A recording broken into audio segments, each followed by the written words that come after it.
एकैचोटि 16 अनि इन्भर्टर लागेको छैन पछि हेर्नलाई त कस्तो गाह्रो भइदिन्छ नभए भने ल रेकर्डिङ भयो है त ल कम्प्रेसन मेम्बरमा तर क्लास नआउनेले चाहिँ रेकर्डिङ पनि रेकर्डिङ हेर्नै नपाउने व्यवस्था गर्नुपर्ने कि यो टिम्सले अनि ठिक हुन्थ्यो है सुस्सम्म चाहिँ एटेन्डेन्स भएपछि भएको व्यापार आउन खोजेर आउनु पाएन भन्ने हुन्थ्यो ओके ल मैले सुरु गरेँ है त मैले एकचोटि पेन निकाल्छु है इपिक पेन इपिआइसी शेयरिङ भएको छैन सर ल मलाई थाहा छ ओके ल मैले सुरु गरेँ सेयर गरेँ है पहिला सेयर गरेँ ल भयो हैन ओके आज चाहिँ हामीले कम्प्रेसन मेम्बर डिजाइन गर्छौं अब धेरै कुरामा चाहिँ टेन्सन मेम्बर र कम्प्रेसन मेम्बरहरु उस्तै हो जस्तो चाहिँ लाग्छ हैन तर सुरुमा बेसिक कुराहरु मात्रबाट जाऊ तर डिजाइन कन्सेप्टमा हेर्दाखेरि अलिकति फरक छ अलिकति फरक हुन्छ किन फरक हुन्छ भन्दा यसमा चाहिँ हामीले पहिलादेखि नै कुरा गर्दै आछौं टेन्सन मेम्बरमा क्रस सेक्सनमा युनिफर्म स्ट्रेस आउँछ विथआउट एनी बक्लिङ स्ट्रेस भने यसमा टेन्सन कम्प्रेसन मेम्बरमा चाहिँ बक्लिङ पनि एड हुने हुनाले अलिकति फरक छ है बक्लिङ एड हुने हुनाले अलिकति बक्लिङलाई पनि सिलिन्डरनेस रेशियो विथ बक्लिङलाई पनि कन्सिडर गर्नुपर्छ र स्टिलमा चाहिँ अझ यो बक्लिङ चाहिँ अझ बेसी गाह्रो हुन्छ किन भन्दाखेरि हामीलाई थाहा छ स्टिलको स्ट्रेन्थ हाई हुन्छ यसको वेटको कम्पेरिजनमा अथवा सेक्सन साइजको कम्पेरिजनमा वेटै भनौं न किन डेन्सिटी हाई भएपछि वेटको कन्स्ट्यान्ट वेटलाई हामीले कम्पेरिजन गर्यौं भने हैन यसको क्रस सेक्सन एरिया चाहिँ के हुन्छ कम हुन्छ है क्रस सेक्सन एरिया कम हुन्छ भने किन चार्ज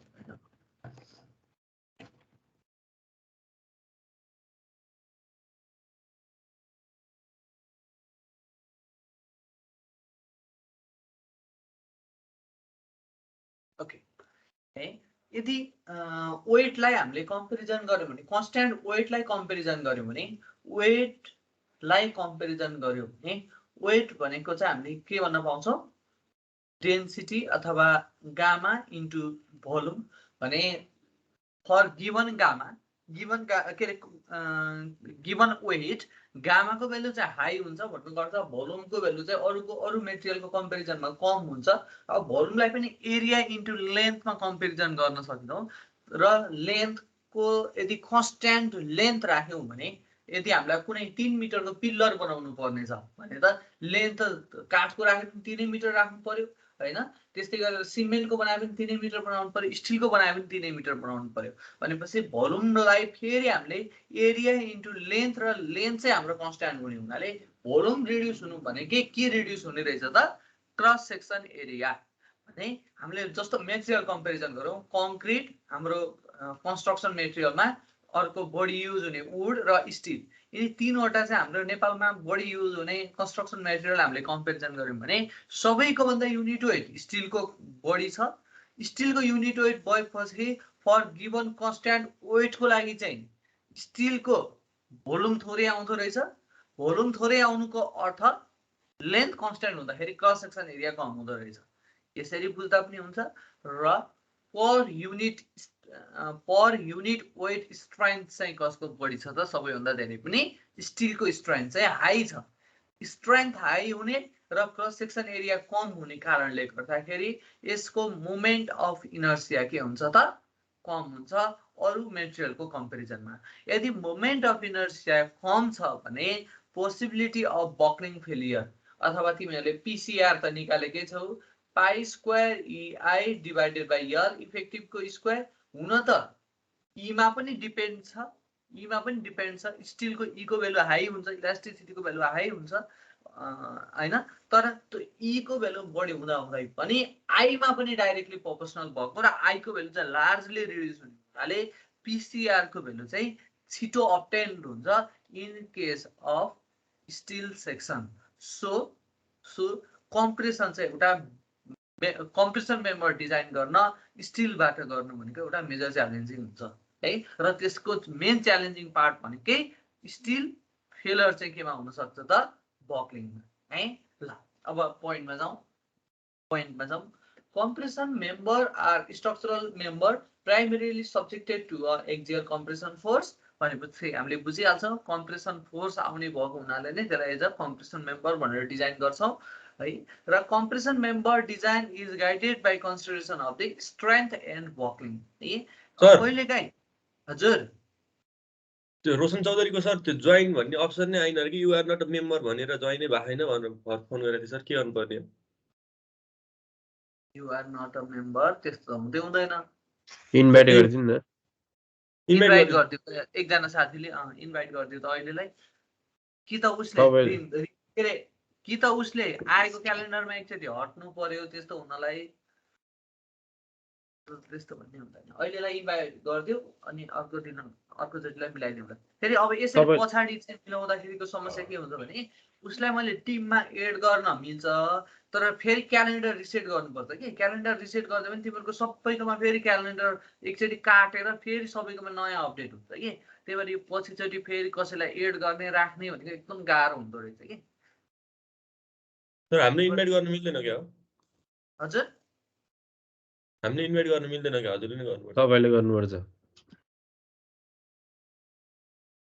यस्तो दुःख दिन्छौ तिमीहरूले इन्भाइट कसलाई हो शेयर इन्भाइट रोशन चौधरी उसलाई कसरी इन्भाइट गर्नु यहाँबाट मैले कपी लिङ्क गरेँ यो च्याट यहाँ च्याट पनि हुन्छ होइन के मैले च्याटमा राखिदिन्छु यो तिमीहरूले सेयर गरिदिउ न त है ल हुन्छ सेयर भयो होला हो च्याटमा हेर त च्याटमा आयो होला हो लिङ्क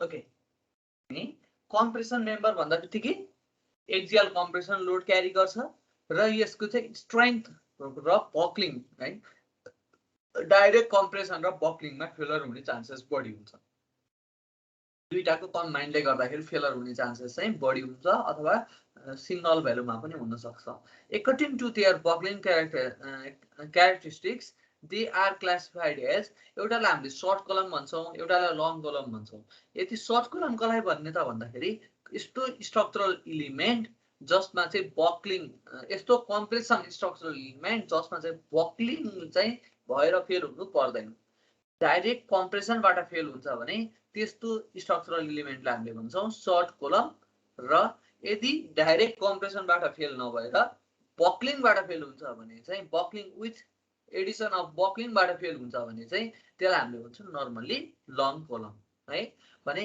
यदि अब यहाँ हुन त मैले अहिले स्टिल टेबल पनि देखाउँछु त्यो स्लेन्डरनेस रेसियोको भ्यालु 10 अथवा 10 भन्दा सानो छ भने चाहिँ हामीले त्यसलाई सर्ट कोलमको रूपमा ट्रिट गर्न सक्छौँ र त्यसमा बक्लिङको इफेक्ट नै हुँदैन है स्लेन्डरनेस रेसियो 10 अर लेस छ भने मात्र त्यति बेला चाहिँ डाइरेक्ट स्ट्रेसबाट फेल हुन्छ बक्लिङ कन्सिडरेसन गरेको हुनु पर्दैन भने स्लेन्डरनेस रेसियो 10 भन्दा बढी हुँदा बित्तिकै केही न केही पर्सेन्टेज चाहिँ अब बक्लिङ एड हुन थाल्छ है जति जति स्लेन्डरनेस रेसियो बढ्दै जान्छ बक्लिङ त्यति धेरै नै क्रिटिकल हुँदै जान्छ त्यही भएर यहाँ हामीले बुझ्नु पर्ने टर्म भनेको बक्लिङ हो अब व्हाट इज बक्लिङ भनेर तिमीहरूलाई मैले सोधेँ भने अलमोस्ट सबैलाई थाहा छ है बक्लिङ भनेको के हो त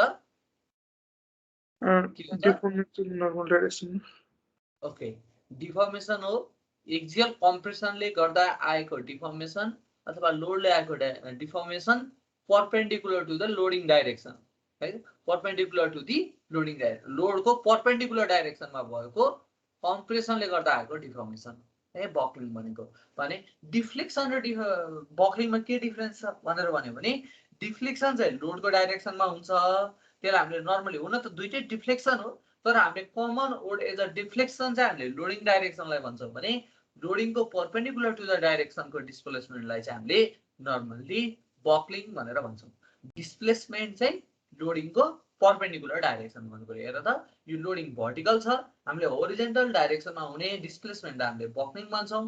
हेर त भर्टिकल लोड छ, भर्टिकल डाइरेक्सनमा छ भने त्यसलाई हामीले डिफ्लेक्सन भनेर नर्मली कमनली युज गर्छौँ। ओके, अब यति बुझिसकेपछि तलको पोइन्टमा जाउँ, बक्लिङ डिफर्मेसनको कुरामा जाउँ। Deformation in the direction normal to the loading axis भयो भने चाहिँ हामीले त्यसलाई के भन्ने भयो त बक्लिङ भन्ने भयो। अनि अब त्यो सर्ट कोलम र लङ कोलम छुट्याउनु पर्ने छ। सर्ट कोलम छ भनेर लङ कोलम छ भन्ने कुरा छुट्याउनको लागि चाहिँ हामीलाई के चाहिन्छ सिलिन्डरनेस रेसियो। सिलिन्डरनेस रेसियो निकाल्दाखेरि हामीलाई थाहा छ effective length divided by radius of गाइरेसनको रेसियो भनेकै सिलिन्डरनेस रेसियो हो। अब effective length depends on the support condition, यो हामीलाई सबैलाई थाहा छ है। यदि दुवैतिर हिन्ज हुन्थ्यो भने कति हुन्थ्यो इफेक्टिभ कन्स्ट्यान्टको भ्यालु, दुवैतिर हिन्ज हुन्छ भने कति हुन्छ बोथ साइड कति L/2 होइन sir, both side hinge LA हुन्छ। LA है। यदि बोथ साइड फिक्स छ भने कति हुन्छ, फिक्स छ भने कति L/√, खोइ के थियो सर बिर्स। कन्स्ट्यान्ट चाहिँ 1/2 इन्टु यल गर्दा L/2 हुन्थ्यो हैन। एकातिर फिक्स्ड एकातिर हिन्ज भयो भने कति L/√2 र एकतिर मात्र क्यान्टिलिभर भयो भने 2 टाइम्स L भनेको कन्स्ट्यान्टको भ्यालु डबल हुन्थ्यो है। यसरी हामीले सपोर्ट कन्डिसन अनुसार त्यसको इफेक्टिभ लेन्थ कोएफिसिएन्टको भ्यालु पनि हामीले पढेका थियौँ है। तर यहाँ चाहिँ त्यो सम्झिराख्नु चाहिँ आवश्यक पर्दैन, कोडले दिएको छ त्यो भ्यालु चाहिँ है, कोडले दिएको छ। कोडको टेबल नम्बर 11 मा गयो भने कोडमा गएर टेबल नम्बर 11 पल्टौ त। यदि कोड कसेसनमा छ भने टेबल नम्बर 11 मा चाहिँ त्यो कुरा दिएको छ।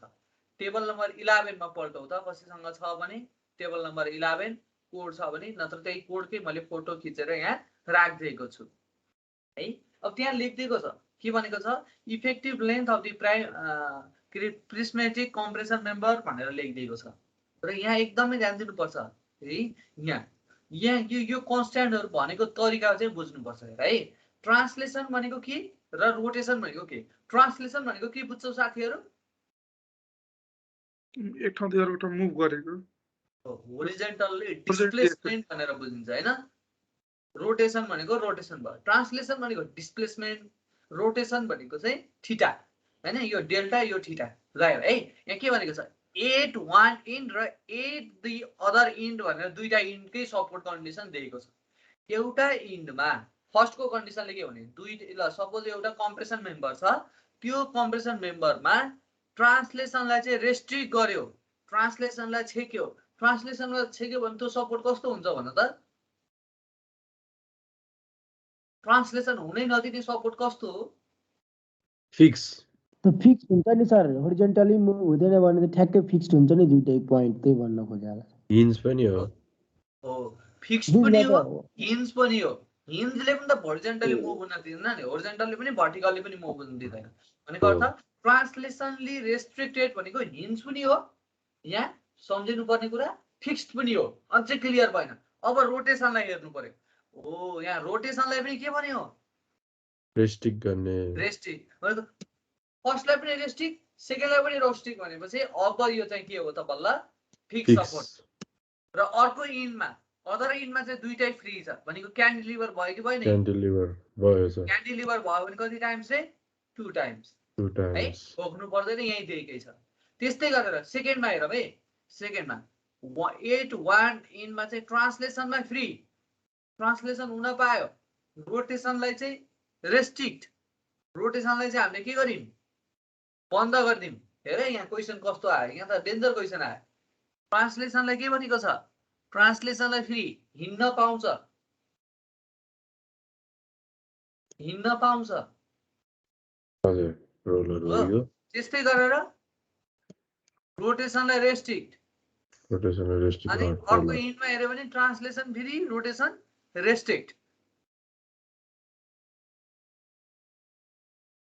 यस्तो कन्डिसन हिँड्न पाउने तर घुम्न नपाउने यस्तो कन्डिसन भयो भने पनि त्यसको नाम चाहिँ कति नै हुँदो रहेछ 2L नै हुँदो रहेछ त्यही भएर यो सपोर्टलाई चाहिँ पढ्न जान्नु पर्यो है त्यस्तै यही नाममा दिएको हुन्छ कि तिमीहरूलाई इक्जाममा चाहिँ design of compression member for which one support at one end translation free and rotation restrict and other support translation free and rotation restrict also भनेर भनिदिन्छ त्यति बेला ए यो त 2L वाला रहेछ भनेर बुझ्नु पर्यो के त्यस्तै गरेर हेर त हामीलाई यो ल्याङ्ग्वेज यो फिगर बनाएर भन्दा पनि यो ल्याङ्ग्वेजमा दिन्छ अर्कोलाई यो दुवैतिर हिन्ज भन्दिन्न हामीलाई एक्जाममा के भनिदिन्छ translation at both end translation restricted but rotation free भनिदिन्छ ट्रान्सलेसन रेस्ट्रिक्टेड भनेपछि हिन्ज सपोज भयो रोटेसन फ्री छ फेरि ट्रान्सलेसन रेस्ट्रिक्टेड रोटेसन फ्री छ भने बोथ हिन्ज रहेछ हिन्ज हुँदाखेरि 1L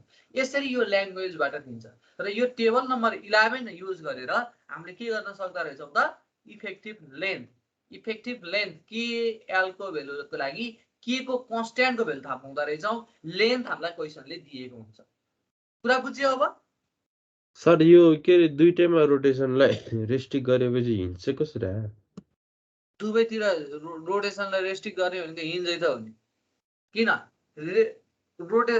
होइन के भनेको रोटेसनलाई रेस्ट्रिक्ट गरेको भनेको हो यो त यहाँदेखि त गाइडेड रोलार जस्तो हो यसलाई भन्छ गाइडेड रोलार यो हो यो मैले यो भनेको त यो थर्ड क्वेसनमा हेर त थर्ड पोइन्टमा ट्रान्सलेसन रेस्ट्रिक्टेड यो फर्स्ट यो सेकेन्ड यो थर्ड हो के हेर त अनि यो बिचमा त के रे सेकेन्डको फिगरमा त हिन्जको छ त नि सर होइन गाइडेड रोलार हो हेर त के गर्नु पर्यो घुम्न त फेरि दिनु भएको छैन नि हेर त घुम्न त दुईटैमा रेस्ट्रिक्टेड छ नि तर हिँड्न दिनु पर्ने भएको छ नि डिस्प्लेसमेन्ट हुन दिनु पर्ने भएको छ नि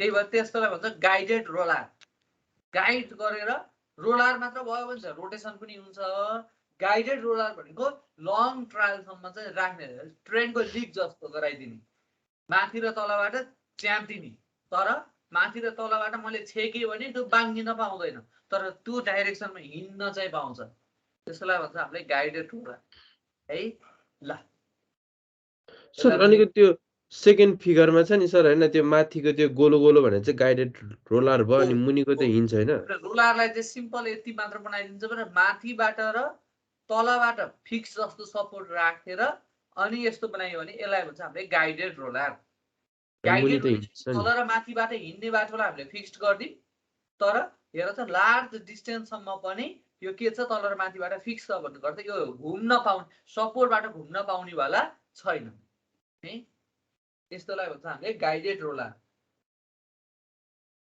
ओके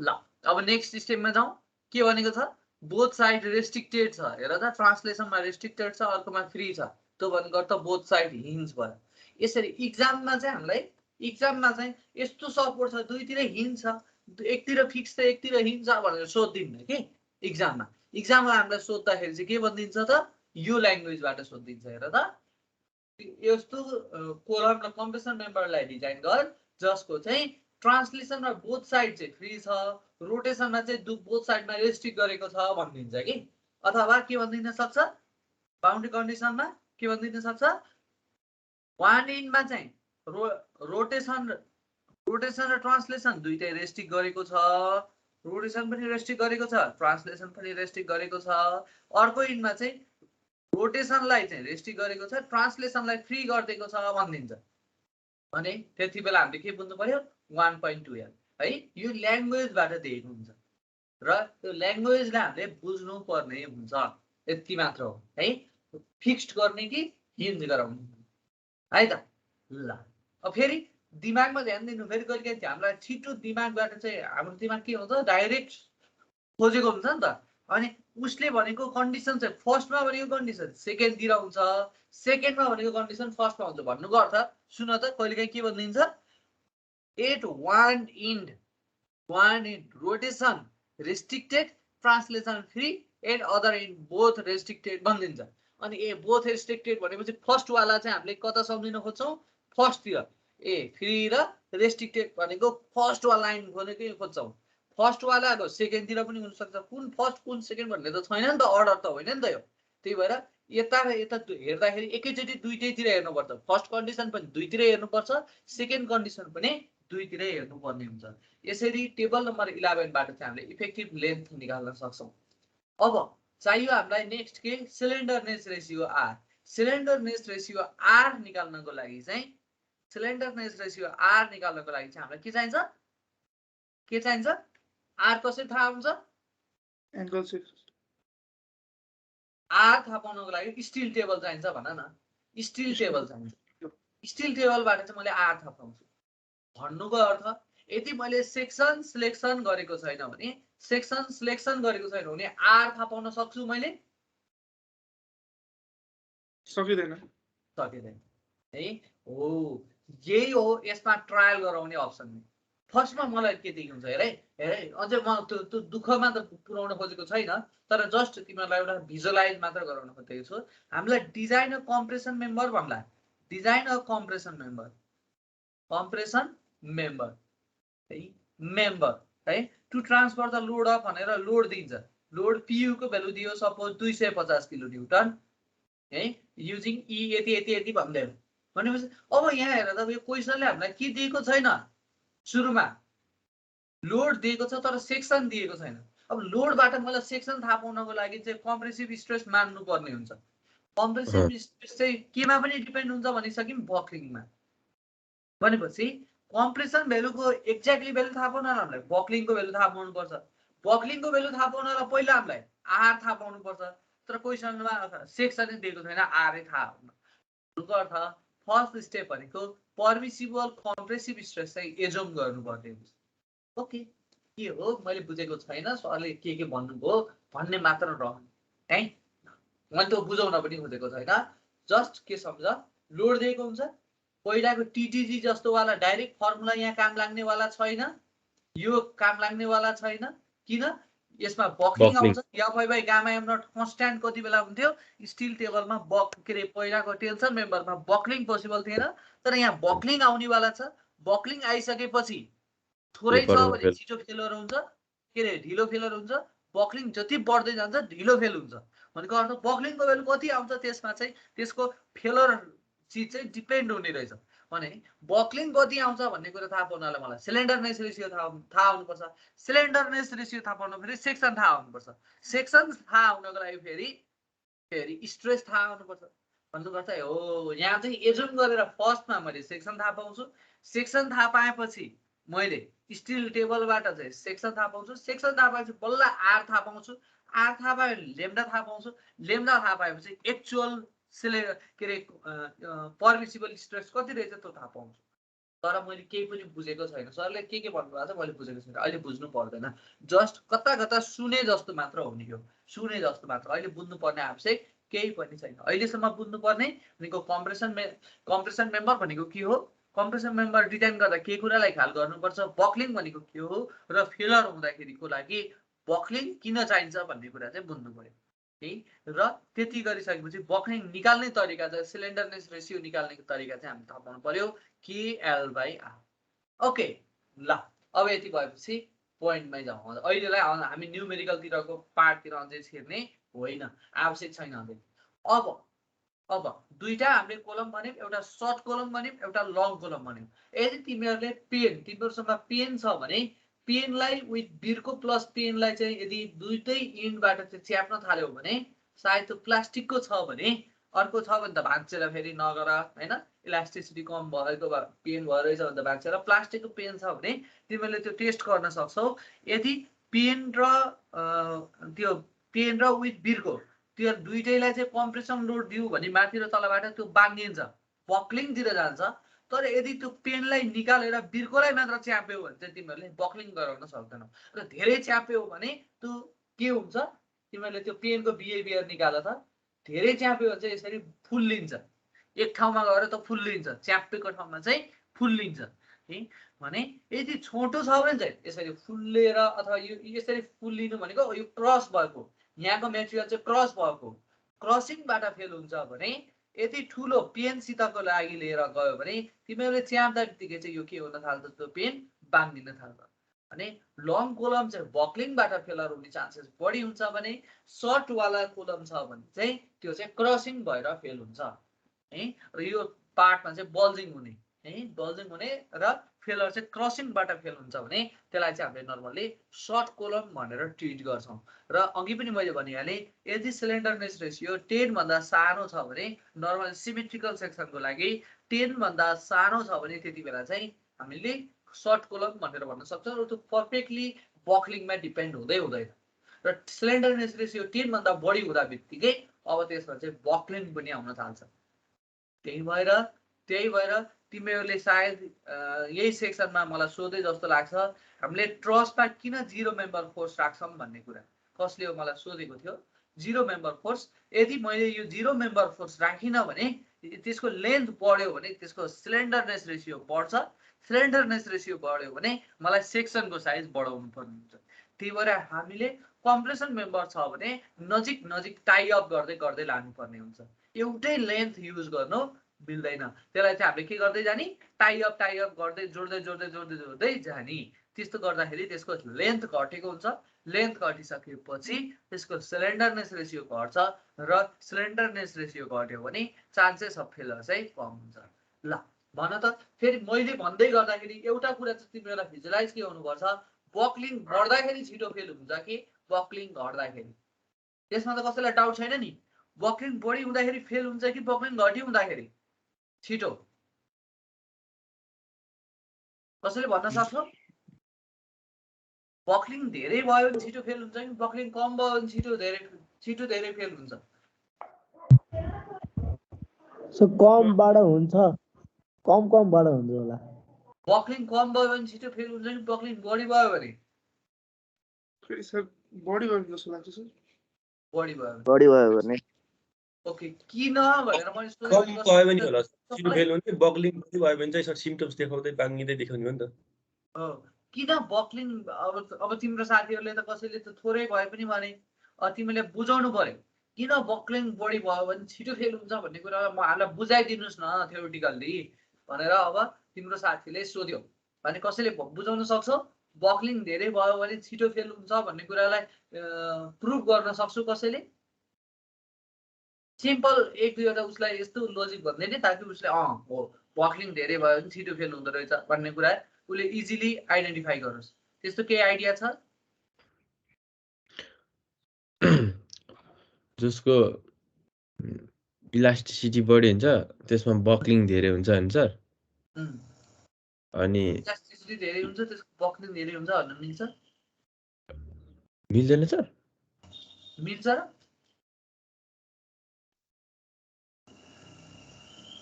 यत्रो अगाडि इक्वेसन नै छ त, ईमा मात्र डिपेन्ड होइन।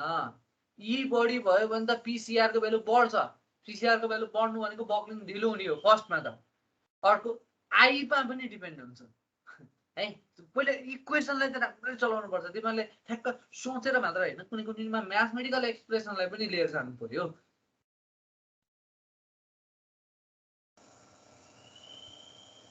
ओके, ल हेर त बक्लिङ हुँदा बित्तिकै एडिसनल्ली आउने भनेको के हो? जति धेरै बक्लिङ भयो त्यति धेरै यो डिफर्मेसन बढी आउने हो कि होइन?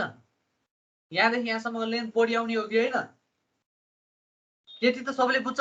बक्लिङ बढ्नु भन्नुको अर्थ होरिजेन्टल डिस्प्लेसमेन्ट बढ्नु हो भन्नेमा त कसैलाई डाउट छ कि छैन? छ र? बक्लिङ धेरै छ भनेर कसैले सोध्यो भने त्यसको चाहिँ होरिजेन्टल भर्टिकल लोड छ भने होरिजेन्टल डिस्प्लेसमेन्ट बढी छ भन्नलाई त कसैलाई डाउट छैन नि। त्यही हो बक्लिङ भनेकै त्यही हो, त्यसमा त डाउट हुनै भएन। बक्लिङ भनेको लोडको परपेन्डिकुलर डाइरेक्सनको डिस्प्लेसमेन्ट हो भने यदि मैले हेर त पी लोड लगाएँ भने र होरिजेन्टल डिस्प्लेसमेन्ट बढी भयो, सपोज यसलाई चाहिँ मैले वाई माने भने पी इन्टु वाई जसलाई हामीले बेन्डिङ मोमेन्ट भन्छौँ, यो बेन्डिङ मोमेन्टको भ्यालु बढ्दो रहेछ। जति धेरै बेन्डिङ मोमेन्ट हुन्छ त्यति धेरै बेन्डिङ स्ट्रेस प्रोड्युस हुन्छ र फेल गराउने जहिले पनि स्ट्रेसले हो। हामीले फेलर कसरी हुन्छ भनेर कसरी सोध्यो भने जहिले पनि त्यसको नजिकको स्ट्रेसको इक्वेसनमा लिएर जानु पर्यो। बक्लिङले गर्दाखेरि बढाइदिने भनेको बेन्डिङ स्ट्रेस हो, किन पी इन्टु बक्लिङ बढ्नु भनेको अर्थ वाईको डिस्टेन्स बढ्ने हो। जति धेरै वाई बढ्दै जान्छ त्यति धेरै यम बढ्दै जान्छ भने सिग्मा भनेको एम बाई जेड हो। भने जति धेरै यम बढ्दै जान्छ त्यति धेरै सिग्माको भ्यालु पनि बढ्दै जान्छ र चान्सेस अफ फेलर पनि के हुन्छ बढी हुँदै हुँदै जान्छ। त्यही भएर कुनै पनि मेम्बरमा बक्लिङ बढ्नुको अर्थ फेलर रेट चाहिँ छिटो हुने हो, बक्लिङ कम छ भन्नुको अर्थ फेलर हुने चान्सेस पनि कम हुने हो। भने बक्लिङ चाहिँ कसरी थाहा हुन्छ त भन्दा यदि सिलिन्डरनेस रेसियो बढ्यो भने बक्लिङ बढ्दै जान्छ, सिलिन्डरनेस रेसियो कम छ भने बक्लिङ घट्दै जान्छ। भनेपछि यहाँबाट एउटा हामीले कन्क्लुजनमा के पुग्छौँ कि यदि सिलिन्डरनेस रेसियो बढी छ भने त्यसमा फेलर हुने चान्सेस बढी हुन्छ भन्नुको अर्थ पर्मिसिबल स्ट्रेस चाहिँ के हुन्छ कम हुन्छ, छिटो फेल हुन्छ भन्नुको अर्थ पर्मिसिबल कम्प्रेसिभ स्ट्रेस चाहिँ के हुन्छ कम हुन्छ। किन फेलर हुँदाखेरि permissible compressive stress plus bending stress भएर फेल हुन्छ र पर्मिसिबल कम्प्रेसिभ स्ट्रेस हेर्यो भने चाहिँ थोरै हुन्छ। सम्झिनु पर्ने कुरा पोइन्ट रिमेम्बर पोइन्ट चाहिँ के रहेछ त पोइन्ट चाहिँ हामीले भन्दा सिलिन्डरनेस रेसियो इन्क्रिज भयो भने पर्मिसिबल कम्प्रेसिभ स्ट्रेसलाई मैले एफसिडी डिजाइन कम्प्रेसिभ स्ट्रेस, एफ भनेको स्ट्रेस माने सिडी भनेको डिजाइन कम्प्रेसिभ स्ट्रेस अथवा पर्मिसिबल कम्प्रेसिभ स्ट्रेस चाहिँ के हुन्छ घट्छ। जति जति सिलिन्डरनेस रेसियो बढ्छ त्यति धेरै बक्लिङ हुन्छ, जति धेरै बक्लिङ हुन्छ त्यति धेरै बेन्डिङ मोमेन्ट डेभलप हुन्छ, जति धेरै बेन्डिङ मोमेन्ट आउँछ त्यति धेरै त्यसमा बेन्डिङ कम्प्रेसन बढ्छ। त्यो कारणले गर्दाखेरि एफसिडी घट्छ। फेलर हुने भनेको फेलर लोड चाहिँ छिटो पुग्छ जस कारणले गर्दा एडिसनल बेन्डिङले गर्दाखेरि धेरै स्ट्रेस बनिन्छ, त्यो कारणले गर्दाखेरि एफसिडी चाहिँ घट्छ। र हामीले यो पोइन्ट चाहिँ एकदमै धेरै दिमागमा राख्नुपर्ने हुन्छ। डाइरेक्ट कम्प्रेसन हेर्दाखेरिको अथवा कम्प्रेसिभ स्ट्रेसलाई मात्र हामीले हेर्यौँ भने चाहिँ बेन्डिङ कम्प्रेसिभ स्ट्रेस थपिने कारणले गर्दाखेरि डाइरेक्ट वाला कम्प्रेसन चाहिँ के हुन्छ घट्छ। डाइरेक्ट वाला कम्प्रेसन चाहिँ के हुन्छ घट्छ र लेम्डाको भ्यालु जति बढ्दै जान्छ एफसिडी को भ्यालु घट्दै जान्छ।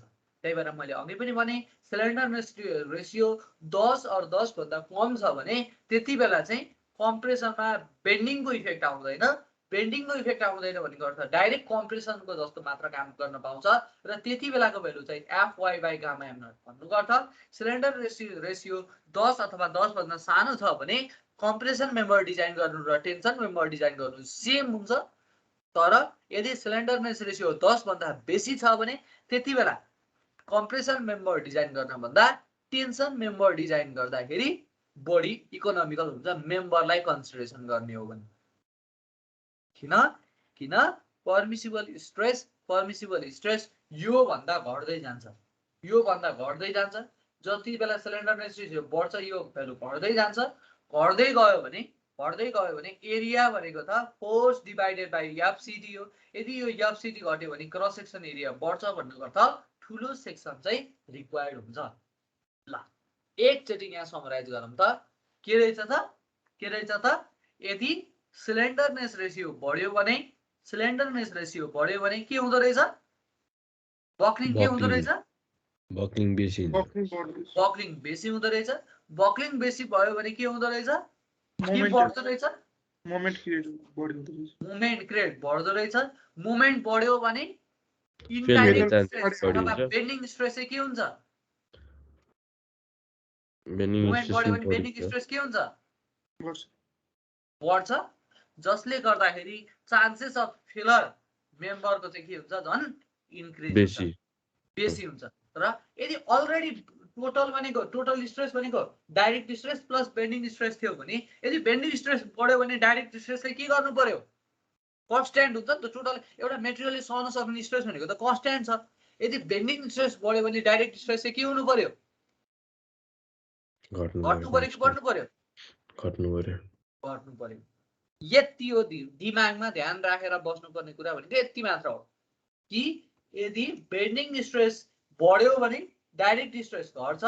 डाइरेक्ट स्ट्रेस घट्यो भने अब सेक्सनल एरिया डाइरेक्ट स्ट्रेस भनेको एफसिडी अथवा डिजाइन पर्मिसिबल स्ट्रेस भन्छ कम्प्रेसिभ स्ट्रेस भन्छौँ है। कम्प्रेसनले गर्दाखेरि मात्र आउने स्ट्रेस चाहिँ अब हाम्रो घट्दो रहेछ।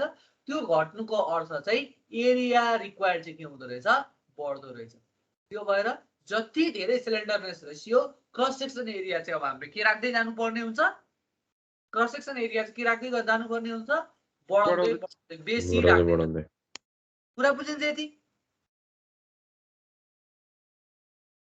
ओके ल अब यति बुझिसकेपछि effective length of the compression member is calculated table 11 बाट क्याल्कुलेट गर्न सक्छौं। भने म्याक्सिमम लोड चाहिँ कति एप्लाई गर्न सक्ने भन्नुको अर्थ चाहिँ युलर्सले दिएको छ क्रिप्लिङ लोड भनेर। यो भन्दा बढी जान चाहिँ हामी सक्दैनौं, यो भ्यालु भन्दा बढी जान चाहिँ सक्दैनौं। यो भन्दा बढी गयो भने चाहिँ केमा फेल हुन्छ, केमा फेल हुन्छ, सेल्फ वेटबाट नै अथवा मिनिमम लोड राख्दाबित्तिकै म्याक्सिमम के आउँछ, डिस्प्लेसमेन्ट आउँछ, बक्लिङ जसले गर्दाखेरि बक्लिङबाट चाहिँ डाइरेक्टली बक्लिङबाट फेल हुन्छ र यसलाई भन्छ ओभर स्लेन्डर। यो भन्दा यो लोड भन्दा बढी आउनु भनेको ओभर स्लेन्डर हो नि यो, है? ओके ल अब तल जाउँ सर। हजुर यो हामीले बक्लिङ भनेर पढिरहेको रियल फिल्डमा हामीले एक्सपिरियन्स गर्न पाउँछौँ नि सर? पाउँछौँ नि, तिमीहरूलाई क्यान्टिनको क्रस हेर्यो भनेर भनेको होइन हो कि होइन? क्लासमा पढाउँदाखेरि हेर्यौ कसैले गएर है? ल म आज जान्छु, मैले भोलिको क्लासमा फोटो खिचेर ल्याउँदा त्यहाँ मिलेको रहेछ है। हुन्छ हुन्छ सर यो सेल्फ वेटको कारणले नि बक्लिङ हुन सक्छ? हुन्छ नि, सेल्फ वेटले पी बढाउँछ कि बढाउनु? ल तिमीहरूले त्यस्तो क्वेसन सुन्नै होइन, म्याथमेटिकल एक्सप्रेसनमा जाने पीसीआर वाला हो, पीसीआर यस। ल सेल्फ वेटको पनि आफ्नो वेट भयो कि भएन? पी आयो कि आएन सेल्फ वेट भन्दा बित्तिकै? है सेल्फ वेट भन्दा बित्तिकै फेरि पी नै हुन्न नभने नि। कुनै पनि मेटेरियल अर्थमा एक्जिस्ट छ भने त्यो लोड हो। स्ट्रक्चर इन्जिनियर भएपछि जे देख्छौ, किरो देख्यो भने पनि मेरो लागि लोड हो, ठुलो हात्ती देख्यो भने पनि मेरो लागि लोडै हो, सबै लोड हो। लोड थोरै कि धेरै भन्ने मात्र हो, तर लोड त लोडै हो। ल यदि पीसीआर लोड तिमीलाई सेल्फ वेट राख्यो भने त्यसको लेन्थ इफेक्टिभ थाहा छ, पाई स्क्वायर थाहा छ, यदि मेटेरियलको ई थाहा छ भने अब आईको भ्यालु थोरै राख्दिउ न त। आईको भ्यालु जति चाहिन्छ त्यति राख्दिउ न। पीसीआर पोसिबल छ कि छैन?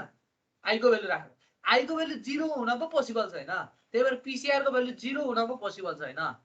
अनि आईको भ्यालु पीसीआर को भ्यालु केही हुन्छ भने आईको भ्यालु थोरै राख्न त सक्छौ नि तिमीहरूले। त्यो भन्नुको अर्थ सेल्फ वेटले पनि इजिली के हुन्छ, बक्लिङ हुन्छ। एउटा सिम्पल इक्जाम्पल भनेको बाँसलाई हेर न, बाँस ब्याम्बो माथि गएर आफै बाङ्गेको हो कि होइन? हामीले त्यसलाई तानेको हुन्छौँ, आफ्नै वेटले आफै बाङ्गिन्छ। त्यो धेरै अग्लो हुन्छ, आफ्नै वेटले आफै बाङ्गिन्छ। भयो इक्जाम्पल, चित्त बुझ्यो? त्यो त अग्लो हुँदै गएपछि त त्यसको एरिया नि घट्दै जान्छ नि सर। हजुर एरिया घटेर त्यो किन बाङ्गिनु परेको थियो त? तिमीले एरिया घटाउँदै घटाउँदै अग्लो गराउ त, सधैँभरि त्यस्तो हुन्छ? चान्सेस कम हुन्छ है। ल ओके, तर बेम्बोमा एकदमै धेरै माथि गएर चाहिँ बाङ्गिनु भन्ने गर्छ, टपमा गएर वेट बढ्छ नि त होइन? त्यसको पात पलाउँछ, यता पलाउँछ, उता पलाउँछ र त्यसको वेटले गर्दाखेरि के गरिदिन्छ, त्यो घाँसलाई पनि त बेम्बोकै वेट भन्नु पर्यो नि त, हामीले तानेको त होइन नि त होइन? त्यसको वेट धेरै हुन्छ, त्यसको क्रस सेक्सन एरिया कम हुन्छ। हो अब क्रस सेक्सन एरिया कम हुनै पाउन्न भन्ने त तिम्रो कन्डिसन छ र? तिमीले के भन्न सक्छौ, गिभन क्रस सेक्सन एरियामा चाहिँ फेल हुन्छ कि हुँदैन भने, सेल्फ वेटले फेल हुन्छ कि हुँदैन भन्यो भने चाहिँ त्यतिखेर चेक गर्नुपर्छ। तर सेल्फ वेटले चाहिँ बक्लिङ हुन्छ कि हुँदैन भनेर सोध्यो भने चाहिँ हुन्छ, तर क्रस सेक्सन एरिया कति हुँदाखेरि हुन्छ भन्ने कुरा हो है। ठिक छ, त्यसलाई चाहिँ फेरि फ्रीली राख्यो भने चाहिँ हुँदैन। होरिजेन्टल्ली त्यसलाई कुनै पार्टमा चाहिँ होरिजेन्टल्ली राख्यो भने चाहिँ हुँदैन हैन? एउटा सानो मसिनो रिङलाई चाहिँ होरिजेन्टल्ली लगेर ठ्याक्क राखिदियो भने चाहिँ हुँदैन। त्यसको लोड चाहिँ भर्टिकल्ली कहाँ ट्रान्सफर हुन्छ, इच एभ्री पोइन्टबाट ग्राउन्डमा ट्रान्सफर हुन्छ। यसरी हेऱ्यो भने, यसरी मैले रडलाई राखेँ भने यति बेला त यो त के हुने भयो, यहीँबाटै लोड ट्रान्सफर हुने भयो। यसको हाइट भनेको त यसको थिकनेस बराबर हुने भयो। त्यति बेला सिलिन्डरनेस रेसियो एकदम कम हुने भयो। यही चिजलाई भर्टिकल गराएर राख त, अब यही चिजलाई भर्टिकल गराएर राख त, आफै बटारिन थाल्छ मेम्बरहरूलाई। टिनको पातालाई होरिजेन्टली राख सिधै बस्दिन्छ, तर भर्टिकल राख त टिनको पाता देखेको छौ? टिनको पाता त्यो किन बाङ्गिन्छ? भर्टिकल राखेपछि किन भर्लक्क भाँचिन्छ? तर किन थिकनेसतिरबाटै भाँचिन्छ भन त? थिकनेसतिरबाटै किन भाँचिन्छ? अब कुरा बुझ्यो? टिनको पाता देखेको छौ? देखाछ हो, त्यो चाहिँ ठाडो गराउने बित्तिकै फुलुक्क पल्टिन्छ, याद छ? याद छ त्यो किन भयो त्यसमा मैले लोड लगाएको हुन्छु त्यसमा लोड अनि भर्टिकली तलतिर आउँछ नि त भर्टिकली तलतिर आयो भने कम्प्रेसिभ लोड आउँछ सेल्फ वेट हो फेरि यस्तो हुन्छ बक्लिङ भएपछि झनै क्रिटिकल हुन्छ हेर है एकचोटि इनिसिएट गर्न गाह्रो हो बक्लिङ इनिसिएट गर्यो भने के हुन्छ अलिकति यो बटारिँदा बित्तिकै अब यहाँ थोरै बेन्डिङ पोइन्ट आउँछ यसले झनै बटार्न थाल्छ कि यदि डाइरेक्टली भर्टिकल रह्यो भने चाहिँ प्योर कम्प्रेसन मेम्बर भइदियो भने चाहिँ त्यति बेलामा त्यसको इफेक्ट भन्दा अलिकति मात्र बेन्ड हुन थाल्यो भने झनै यो बेन्डिङ पोइन्ट चाहिँ क्रिटिकल हुँदै जान्छ कि त्यो कारणले गर्दाखेरि सडनली मुभमेन्ट हुने कारण नै त्यही हो थोरै पार्ट चाहिँ ट्रिगर पार्ट हो यो पिसिआर भनेको ट्रिगर लोड हो ट्रिगर लोड आउँदा बित्तिकै के हुन्छ आफूलाई चाहिँ त्यो न्युक्लियर फ्युजन भयो जस्तो हो कि थोरै पार्टले आफूले बेन्डिङ क्रिएट गर्छ त्यो बेन्डिङले फेरि त्यो स्ट्रेसलाई यति धेरै बढाइदिन्छ फेरि ओभर हुन्छ र त्यो पार्ट चाहिँ एकदम फास्ट हुन्छ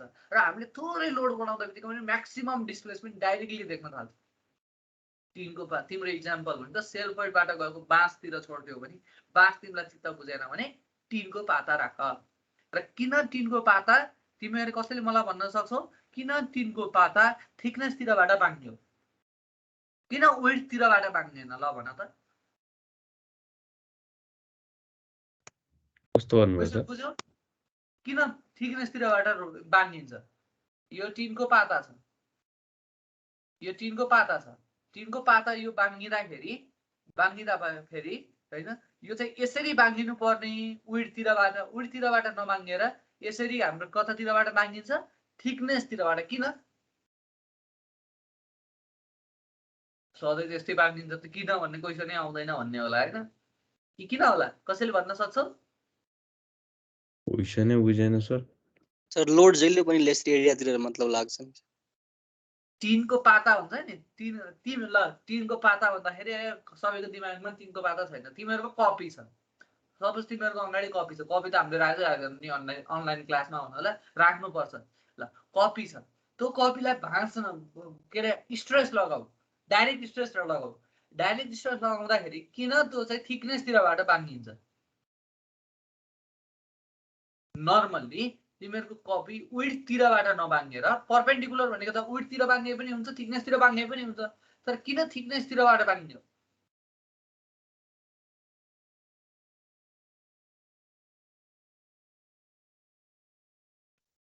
क्वेसन बुझ्यौ अब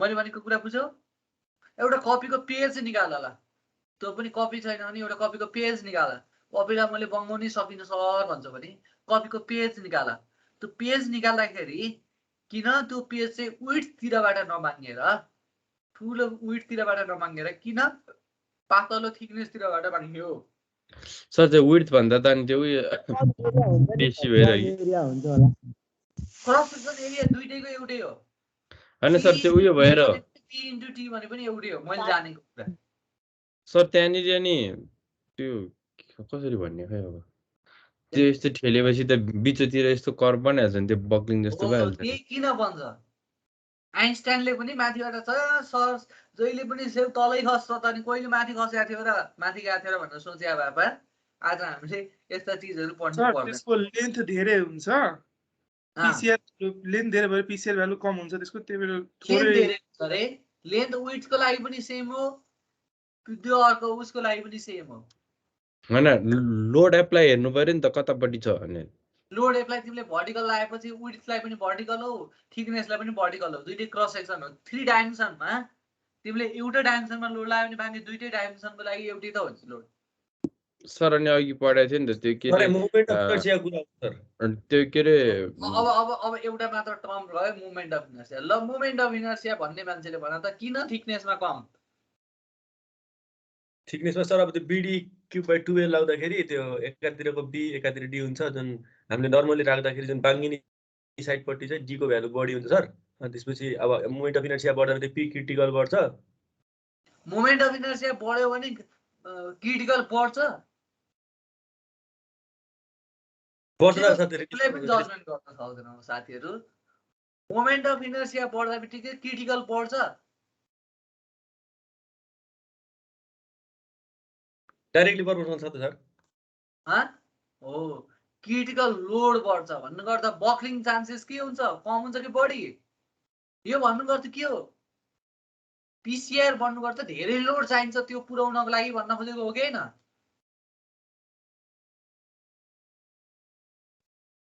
पिसिआर बन्नु गर्दा के हो पिसिआर बन्नु गर्दा यो बन्नु गर्दा के हो भन्दा कुनै पनि ठाउँमा मैले यति त्यसलाई बक्लिङबाट फेल गराउनु छ भने त्यति लोड चाहिँ एटलिस्ट पुर्याउनु पर्यो ताकि त्यो बक्लिङबाट फेल हुन्छ यति बुझ्नु त बुझेको छौ नि यो पिसिआरलाई ल हाकिमहरु सबैको डाइरेक्ट सोलुसन नै हो तर हामीले सोच्दैनौं सोच्नु पर्छ बीटी की बाइ 12 हुन्छ एउटा आई अर्को आई भनेको टीबी की बाइ 12 हुन्छ तिम्रो कपीको पेजमा बीटी की बाइ 12 कम हुन्छ कि टीबी की बाइ 12 कम हुन्छ भन त सानो कुन हुन्छ i1 कि i2 कपीको लागि और कपी पेज पेज भने थिकनेस त मोटो पनि हुन सक्छ तिमीले विड्थ भन्दा थिकनेस मोटो बनाइदियो भने त फेरि मलाई उल्लो नहोला त्यही भएर कपीको पेजलाई हेर्यो भने के हुन्छ जहिले पनि b ग्रेटर देन के हुन्छ विड्थ चाहिँ थिकनेस भन्दा जहिले पनि के हुन्छ बढी हुन्छ बेसी हुन्छ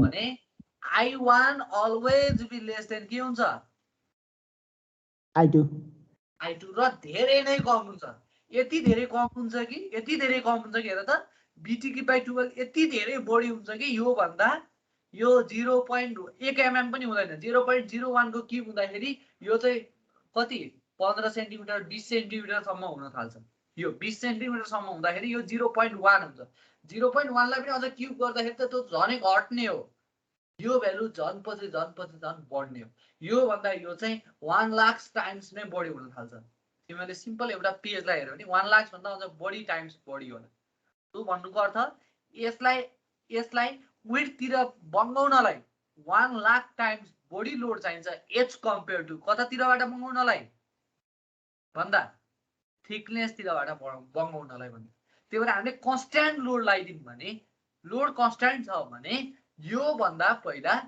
i2 राखेको बेन्डिङ मोमेन्ट अफ इनर्सिया भन्दा i1 राखेको मोमेन्ट अफ इनर्सिया वाला चाहिँ के हुन्छ छिटो बाङ्गिन्छ र यसको मोमेन्ट अफ इनर्सिया निकालेर यदि तिमीहरूले पिसिआर निकाल्यो भने यो एकदमै कम हुन्छ र तिमीहरूको सेल्फ वेटले सम्म पनि बाङ्गिन थाल्छ सेल्फ वेटले सम्मै बाङ्गिन थाल्छ कपीको पेज त हावाले बङ्गाउँछ भन्ने हैन त्यो त्यति छिटो बाङ्गिन्छ कि हामीले ख्याल गर्दाखेरि त्यो सेल्फ वेटको त्यति छिटो बाङ्गिन्छ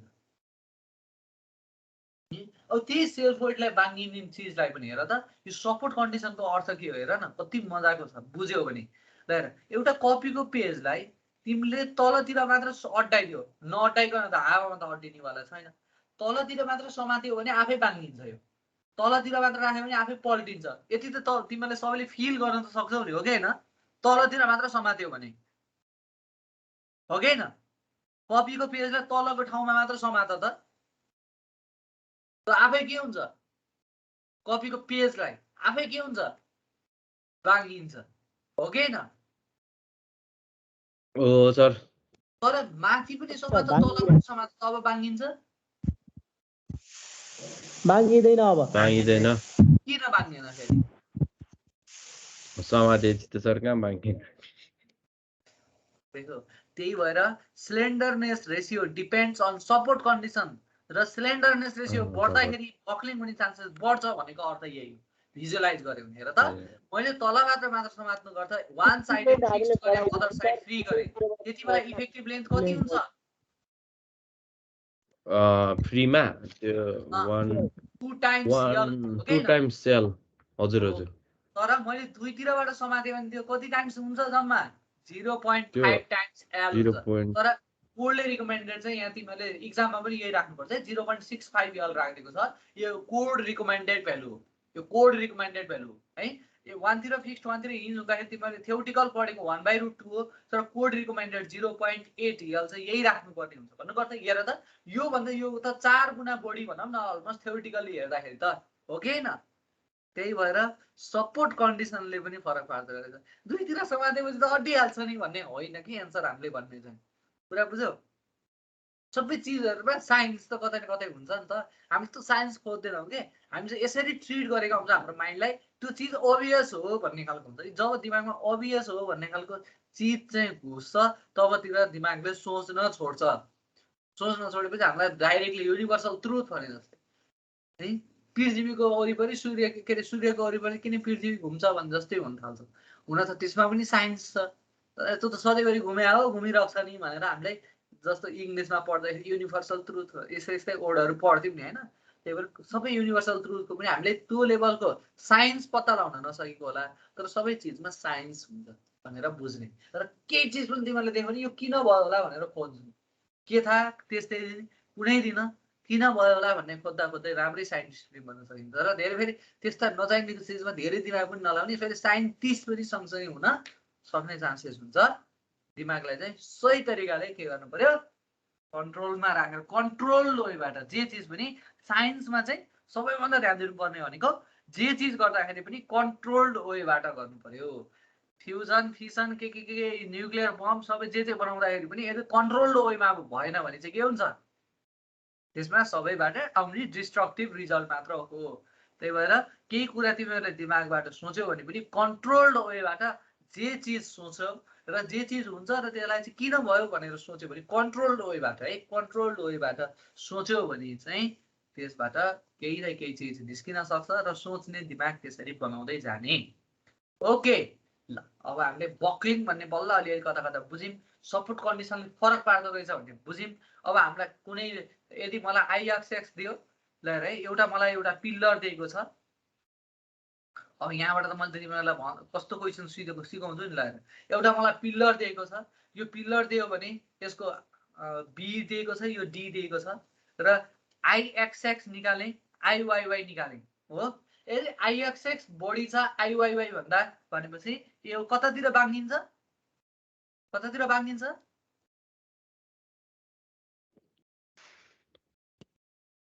कोलम कतातिर बाङ्गिँदो रहेछ मोमेन्ट अफ इनर्सिया कम हुँदातिर बाङ्गिँदो रहेछ कि मोमेन्ट अफ इनर्सिया बढी भएतिर बाङ्गिँदो रहेछ पहिला कम हुनेमा कुरा बुझिन्छ।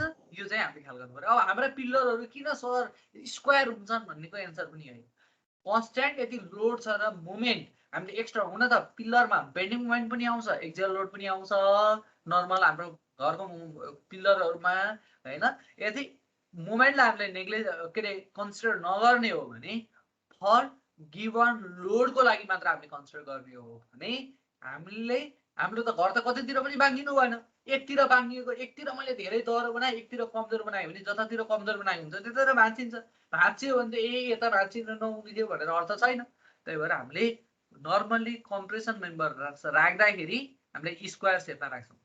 बिमहरू राख्दाखेरि चाहिँ एम बाई जेडको भेल्यु बनाउनलाई BD^12 बाई D/2 यो राख्दाखेरि BD²/6 यो तिमीहरूले सबै पढेकै छौ हो। जेड भनेको BD²/6 भनेर पढेका छौ भने डेप्थ बढाउँदाखेरि जेडको भेल्यु बढ्छ। त्यही भएर बिमहरू बनाउँदाखेरि डीको भेल्यु बढी राखिन्छ बीको भेल्यु कम राखिन्छ। तर पिल्लरहरू बनाउँदाखेरि किन बी र डीको भेल्यु बराबर राखिन्छ भनेर कसैले सोध्यो भने त्यतिखेरको एन्सर के दिनु हामीलाई कतैतिर पनि फेल हुन्छ भने कतैतिरको पनि स्लेन्डरनेस रेसियो कम हुन्छ त्यतातिर पहिला फेलर हुने सक्ने हुन्छ। फेल भइदियो भने जतातिर फेल भइदियो भने पनि हाम्रो कोलम फेल हुने हो। त्यही भएर हामीले स्ट्रेन्थ चाहिँ एक्स र वाइतिर बराबर राखेको राम्रो। त्यो बराबर राख्नको लागि नर्मल्ली हामीले स्क्वायर सेपलाई चाहिँ युज गर्न सक्छौँ भने कुनै कुनै ठाउँमा चाहिँ तिमीहरूले स्क्वायर सेप नदेखेर रेक्टेङ्गुलर सेप पनि देख्छौ। त्यो चाहिँ ड्यु टु बेन्डिङ इफेक्टले गर्दाखेरि हो है। बेन्डिङ इफेक्ट कारणले गर्दाखेरि चाहिँ कहिलेकाहीँ हामीले सेक्सनलाई चाहिँ जतातिर अलरेडी हेर त अलरेडी मोमेन्ट वाइतिर थियो वाइतिर नै छिटो फेल हुने थियो। अब वाइतिर नै बेन्डिङ मोमेन्ट छ भने त वाइतिर त झनै क्रिटिकल भयो। बक्लिङले गर्दाखेरि पनि वाइतिर बेन्डिङ मोमेन्ट थप्छ। अलरेडी डाइरेक्ट बेन्डिङ मोमेन्ट पनि वाइतिर आएको छ भने वाइको सेक्सनलाई चाहिँ एक्स भन्दा ठुलो राख्नुपर्छ। त्यति बेला हामीले रेक्टेङ्गुलर पनि बनाउन सक्छौँ। तर नर्मल कन्डिसनमा चाहिँ हामीले किन स्क्वायर राख्छौँ त भन्दा जे जसो भने पनि सबैभन्दा बढी लोड आउने भनेको त डाइरेक्ट कम्प्रेसन हो। कम्प्रेसन मेम्बरको लागि डाइरेक्ट कम्प्रेसनको लागि चाहिँ बक्लिङलाई हामीले हेऱ्यौँ भने डाइरेक्ट कम्प्रेसन लोडले गर्दाखेरिको बक्लिङ हेऱ्यौँ भने जतातिर मोमेन्ट अफ इनर्सिया कम छ त्यतातिर छिटो बेन्ड हुन्छ र त्यो बेन्डलाई चाहिँ रिड्युस गर्नको लागि हामीले नर्मल्ली आइएफएक्स र आइवाइवाई को भ्यालु बराबर राख्ने काम गर्छौँ। ओके ल अब यति बुझिसकेपछि एक दुईवटा चिज चाहिँ बुझ्नुपर्ने छ है।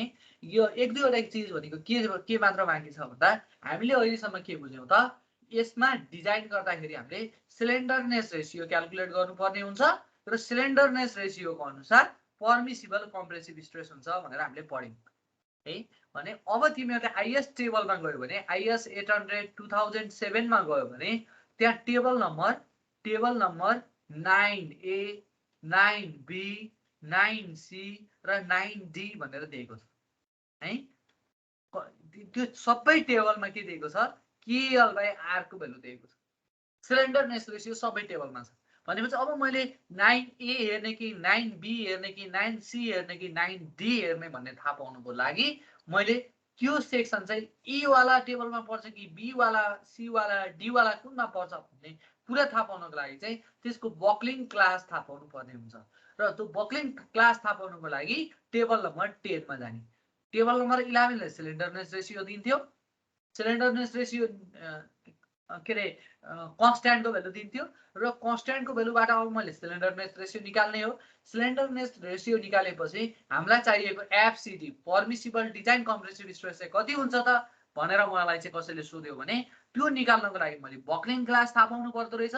बक्लिङ क्लास थाहा पाउनको लागि मैले पहिला के हेर्नुपर्ने हुन्छ सेक्सनको बक्लिङ क्लास। त्यो हेर्नको लागि टेबल नम्बर 10 हेर्नुपर्ने हुन्छ पहिला। ल हेर अब टेबल नम्बर 10 मा चाहिँ के दिएको छ यदि आई सेक्सन छ भने H/BF को भ्यालु ग्रेटर देन 1.2 छ भने जेड एक्सिस तिर ए बक्लिङ क्लासमा पर्छ र थिकनेसको भ्यालु चाहिँ 40 भन्दा सानो हुनु पर्यो। यदि यो छ र यो 40 भन्दा सानो छ भने फेरि बक्लिङ क्लास बी मा पर्छ। यसरी ए बी बी सी यसरी ए बी सी डी भनेर यसरी अलग अलग क्याटेगोराइज गरिदिएको छ र यसमा यो मैले पछि न्यूमेरिकल गराउँदै जाँदाखेरि यो हेर्न सिकाउँदै जान्छु र यसमा तिमीहरूले बुझ्नुपर्ने भनेको के छ नर्मल्ली टेन्सन मेम्बर हामीले केबाट डिजाइन गरेका थियौं। टेन्सन मेम्बर डिजाइन गर्न के युज गरेका थियौं याद छ स्टिलको कुन सेक्सन बढी युज हुने के सेक्सन एंगल सेक्सन बढी युज गरेका थियौं भने कम्प्रेसन मेम्बर डिजाइन गर्नको लागि कम्प्रेसन भनेको तलदेखि माथिसम्म जाँदा लोड त थपिँदै जान्छ भने कम्प्रेसन मेम्बर डिजाइन गर्न नर्मली च्यानल सेक्सन बढी युज हुन्छ। च्यानल सेक्सन चाहिँ एकदमै बढी युज हुन्छ। हुन त एंगल पनि हाई पनि युज गर्न सकिन्छ बढी युज हुने भनेको च्यानल सेक्सन हो है। अब त्यस्तै यो मैले पछि न्यूमेरिकलमा युज गर्न सिकाइहाल्छु। अहिले यहाँबाट बुझ्नलाई तिमीलाई गाह्रो हुन्छ। न्यूमेरिकल प्लस टेबल सँगसँगै हुँदाखेरि चाहिँ तिमीलाई बुझ्न सजिलो हुन्छ। यदि च्यानल सेक्सन छ भने चाहिँ च्यानल सेक्सन छ भने अथवा एंगल सेक्सन छ भने एंगल युज गर च्यानल युज गर टी युज गर बार सोलिड जे युज गर त्यसको चाहिँ जे भए पनि त्यो बक्लिङ क्लास के पर्दो रहेछ जहिले पनि बक्लिङ क्लास सी पर्छ भनेर यहाँ भन्दैको छ। बक्लिङ क्लास चाहिँ सी मा पर्छ अरे जे भए पनि च्यानल भए पनि एंगल भए पनि टी भए पनि र यस्तो जे भए पनि भने बिल्ड अप सेक्सन बनायो भने पनि जहिले पनि केमा पर्छ अरे बक्लिङ क्लास सी मा पर्छ है। यो मैले पछि हेर्न सिकाउँछु बक्लिङ क्लासको अर्थ। ओके अब बक्लिङ क्लास सी मा पर्छ भने मैले टेबल नम्बर 9A कुनै फेरि ए मा पनि पर्छ फेरि सी मा मात्र पर्ने हुन्थ्यो भने चाहिँ 9C हेरे हुन्थ्यो तर हाम्रो ए बी सी डी चारवटैमा पर्न सक्छन् र मोस्टली हामीले युज गर्ने भनेको एंगल अथवा सी सेक्सन युज गर्यौं अथवा बिल्ड अप सेक्सन दुईटा अथवा दुईटा भन्दा बढी सेक्सनलाई बनायो भने त्यो कन्डिसनमा जहिले पनि सी क्लास पर्ने हुनाले सबैभन्दा बढी युज हुने टेबल भनेको चाहिँ 9C हो। 9C सबैभन्दा बढी युज हुने टेबल। ओके अब 9C हेर्यौं भने यहाँ के दिएको छ त 9C हेरौँ त एकचोटी 9C हेरौँ त सबैले आफ्नो आफ्नो कोडमा पल्टाएर हेर त अथवा यही हेर्दा पनि हुन्छ यो अक्षर देखिन्छ भने यहाँ हेर त KL/R भनेर दिएको छ एकातिर चाहिँ FC भनेर दिएको छ है। अब FCD किन राखेको त डिजाइन गर्नलाई भएको हुनाले मैले नाम लेख्दाखेरि FCD भन्छु अथवा यहाँ तल यहाँ लेखेको पनि FCD नै लेखेको छ कोडले पनि। ल हेर त यहाँ माथि FCD र तल यहाँ के दिएको छ FY। अब मैले हामीलाई कोडले केही पनि भनेन भने एफआई को भ्यालु कति हुन्छ 250 कति 250 हैन 250 हैन अब 250 हुँदाखेरिको ल हेर है यो लाइन रहेछ 250 हुँदाखेरिको ल अब मलाई सिलिन्डरनेस रेशियो 10 अथवा 10 भन्दा कम छ भने त्यसको भ्यालु कति छ हेर त त्यहाँ भ्यालु पढ्यो भने 227 त्यो 227 भन्नु र FY by gamma M naught भन्नु एउटै हो 250 डिभाइड बाइ 1.1 गरे भने नियर अबाउट 227 नै आउँछ त्यही भएर मैले अघिदेखि के भनेको थिएँ यदि सिलिन्डरनेस रेशियो 10 अगर 10 भन्दा कम छ भने बक्लिङ नै हुँदैन त्यो भनेको अर्थ टेन्सन भन्नु र कम्प्रेसन भन्नु एउटै हो त्यो भनेको स्ट्रेस भनेको त कम्प्रेसन स्ट्रेस भनेको भने पी बाइ ए हो टेन्सन स्ट्रेस भनेको भने पी बाइ ए नै हो हैन कति बेला फरक पर्ने हो त पी बाइ ए भन्दा अरु स्ट्रेस थप्यो भने त्यो भनेको बेन्डिङ स्ट्रेस थप्यो भने बेन्डिङ स्ट्रेस थपिनको लागि सिलिन्डरनेस रेशियो 10 भन्दा बेसी हुनु पर्दो रहेछ अर्थ त्यो हो त्यो भन्दा बढी हुँदा बित्तिकै हेर त 10 बाट जति बढ्दै जान्छ नि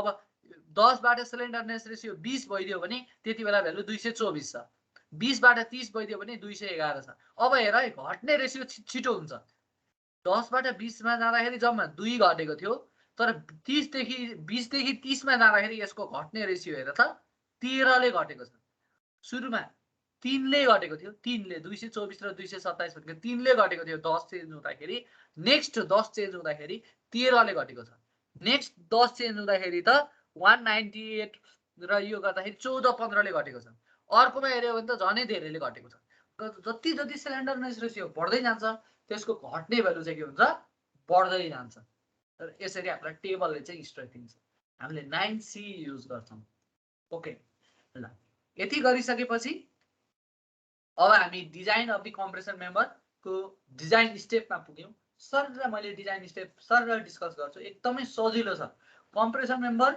सजिलो छ तर अलिकति लेन्दी छ है लेन्दी चाहिँ लेन्दी हुन्छ एक्जाममा आउने क्वेशनहरु चाहिँ है सुरुमा हामीले हेरेका न्यूमेरिकलहरु अलि छोटो छ र पछि त अलि न्यूमेरिकलहरु हामी जति च्याप्टर अगाडि जान्छौं त्यति धेरै अलिकति न्यूमेरिकल चाहिँ लेन्दी हुन्छ तर एकदमै सजिलो छ फन्डा क्लियर भएपछि अघिको त्यो फर्मुला वालालाई चाहिँ फन्डा क्लियर भएपछि एकदमै सजिलो छ जसरी टेन्सन मेम्बर मजाले बुझेको छ कम्प्रेसन पनि त्यसै तर टेन्सन मेम्बरले कहाँ मजाले बुझेको छ त नि भनेको अर्थ फेरि कसैले घरमा पढेको छैन भने चाहिँ पार लाग्नेवाला चाहिँ छैन है फर्स्ट स्टेप भनेको डिजाइन लोड पत्ता लगाउने हामीलाई सबैले थाहा छ अब डिजाइन लोड पत्ता लगाइसकेपछि सेकेन्ड स्टेप भनेको के हुन्थ्यो र डिजाइन गर्दाखेरिको लोड पत्ता लगाइसकेपछि सेकेन्ड स्टेप के हुन्थ्यो भन त तिमीले आफै भन त सोलुसन तिमीहरुबाटै निकाल्ने हो के हुन्थ्यो र सेकेन्ड स्टेप एरिया फ्रेन्ड भनेको त्यही लोड निकाल्दियौ त्यसपछिको स्टेप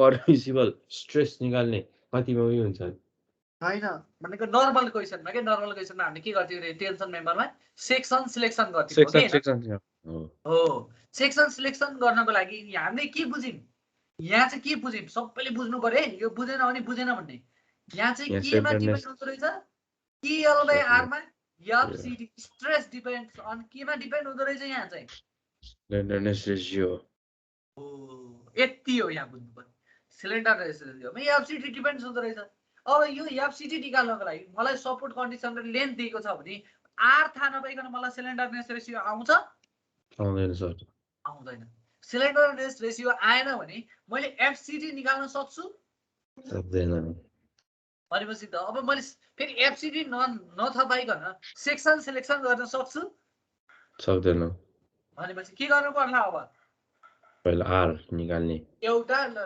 जस्तो ढुकुर मार्नु छ भने एउटा ढुङ्गा फाल्ने ढुङ्गा फालेपछि चान्सेस त छ नि अब गोली नै चाहिँ पाइन त्यो अझ के भएको त्यो लेन्स भएको मैले गन नै चाहिँ पाइन लेन्स भएको गन भएको ए त्यसलाई छोयो भन्ने हुन्थ्यो अब ट्याक्क हान्थे अनि चान्सेस अफ फेलर हुने चान्सेस कम हुन्थ्यो एक्ज्याक्टली थाहा पाएको भए अब थाहा नै पाइन भने झ्याममा चलाउने हो चलाउँदाखेरि मर्यो ठिकै छ मरेन भने फेरि अर्कोचोटि चलाउँला एजुम गर्ने भनेको त्यही हो एकचोटि एउटा ऱ्यान्डम भ्यालु मान्ने त्यो भ्यालु मानेर अब मैले के मान्छु एफसीडी एउटा ऱ्यान्डम भ्यालु मान्छु एफसीडी माने भने एरिया भनेको त पीयू बाइ एफसीडी हो कि हैन फोर्स बाइ स्ट्रेस गर्यो भने एरिया आयो कि आएन आयो एरिया एरिया आयो यो एरिया आएपछि सेक्सन सिलेक्सन गर्न सकिन्छ कि नै सकिन्छ त्यही एरिया हेरेर मैले सेक्सन सिलेक्सन गर्छु।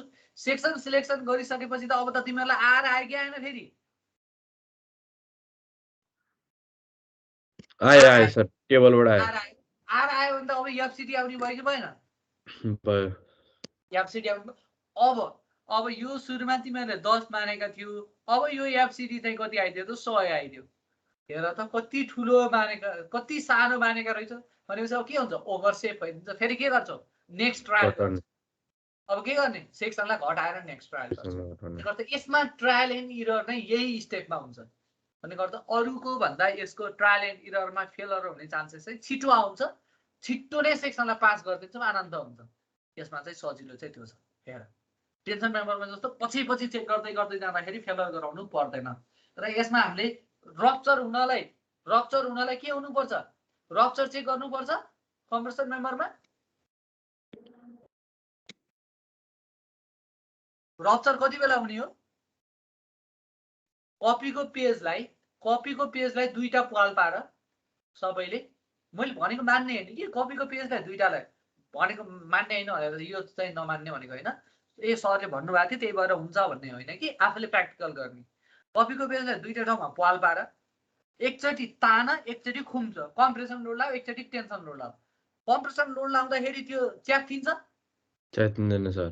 च्यातिँदैन। रप्चर हुनुको लागि लोड के हुनुपर्छ? जहिले पनि टेन्सन हुनुपर्छ। टेन्सन भयो भने बल्ल रप्चर हुन्छ। हेर त्यही भएर टेन्सन भनेको चिजै टेन्सन हो। ल हेर त्यस्तै गरेर अर्को के? Block shear failure. Block shear failure हुनलाई के हुनु पर्थ्यो भन त? के हो कम्बाइन्ड इफेक्ट हो ब्लक सियर फेलियर भन त? टेन्सन र सियरको भने फेरि पनि त्यसलाई पनि के चाहियो? ब्लक सियर फेलियरलाई पनि के चाहियो? टेन्सन चाहियो। यति भएपछि यस भनेर भन्छु। किन? मलाई यहाँ रप्चर चेक गर्नु पनि पर्नेवाला छैन, के पनि चेक गर्नु पर्दैन। Block shear failure. Block shear failure पनि हुने चान्सेस चाहिँ एकदमै के हुन्छ? कम हुन्छ। यस्ता यिनी टेन्सन लिनु पर्नेवाला टेन्सन छैन भनेर जान्छ। कति आनन्द। कुरा बुझिन्छ? त्यही भएर यसमा चाहिँ फेलर हुने भनेको त्यही सेक्सनमा हो। फर्स्ट स्टेप नै ट्रायल एन्ड इरर भनेको फर्स्टकै कन्डिसनमा हुन्छ। यति हो। ल अब सेक्सन सिलेक्सन गर्छौ। जब त्यो सेक्सन चाहिँ एप्रोप्रिएट सेक्सन आउँछ, अब तिमीहरूले कनेक्सन ड्याङ कनेक्सन डिजाइन गरिदिन्छौ। बोल्ड भ्यालु निकाल्छौ अनि नम्बर अफ बोल्ड निकाल्छौ, कनेक्सन गरिदिन्छौ, सक्यो। यसमा खासै चेक गर्नुपर्ने rupture block shear failure check गर्नुपर्ने आवश्यक हुँदैन। ओके ल अब यहाँ चाहिँ दुईटा कन्डिसन छ एजी। अब यो एफसिडी निकाल्ने तरिका अघि त मैले भनिहालेँ, KL/R मा एफसिडी डिपेन्ड्स हुन्छ। अब KL/R मा एफसिडी को अघिको टेबल थियो नि 9A, कुन टेबल थियो हामीले अघि हेरेको? 9B 9C हेर्यौँ नि होइन, 9D हुन्छ भन्यौँ नि। यो भ्यालु हेर्नलाई सेक्सन चाहिँ सिमेट्रिकल हुनुपर्छ। हेर फेरि यहाँ चाहिँ एउटा गाह्रो चिज चाहिँ के छ? सेक्सन सिमेट्रिकल हुनुपर्छ। अर्थ बुझ्छौ? कसैले मलाई बुझाउन सक्छौ सिमेट्रिकल भएन भने के हुन्छ भनेर?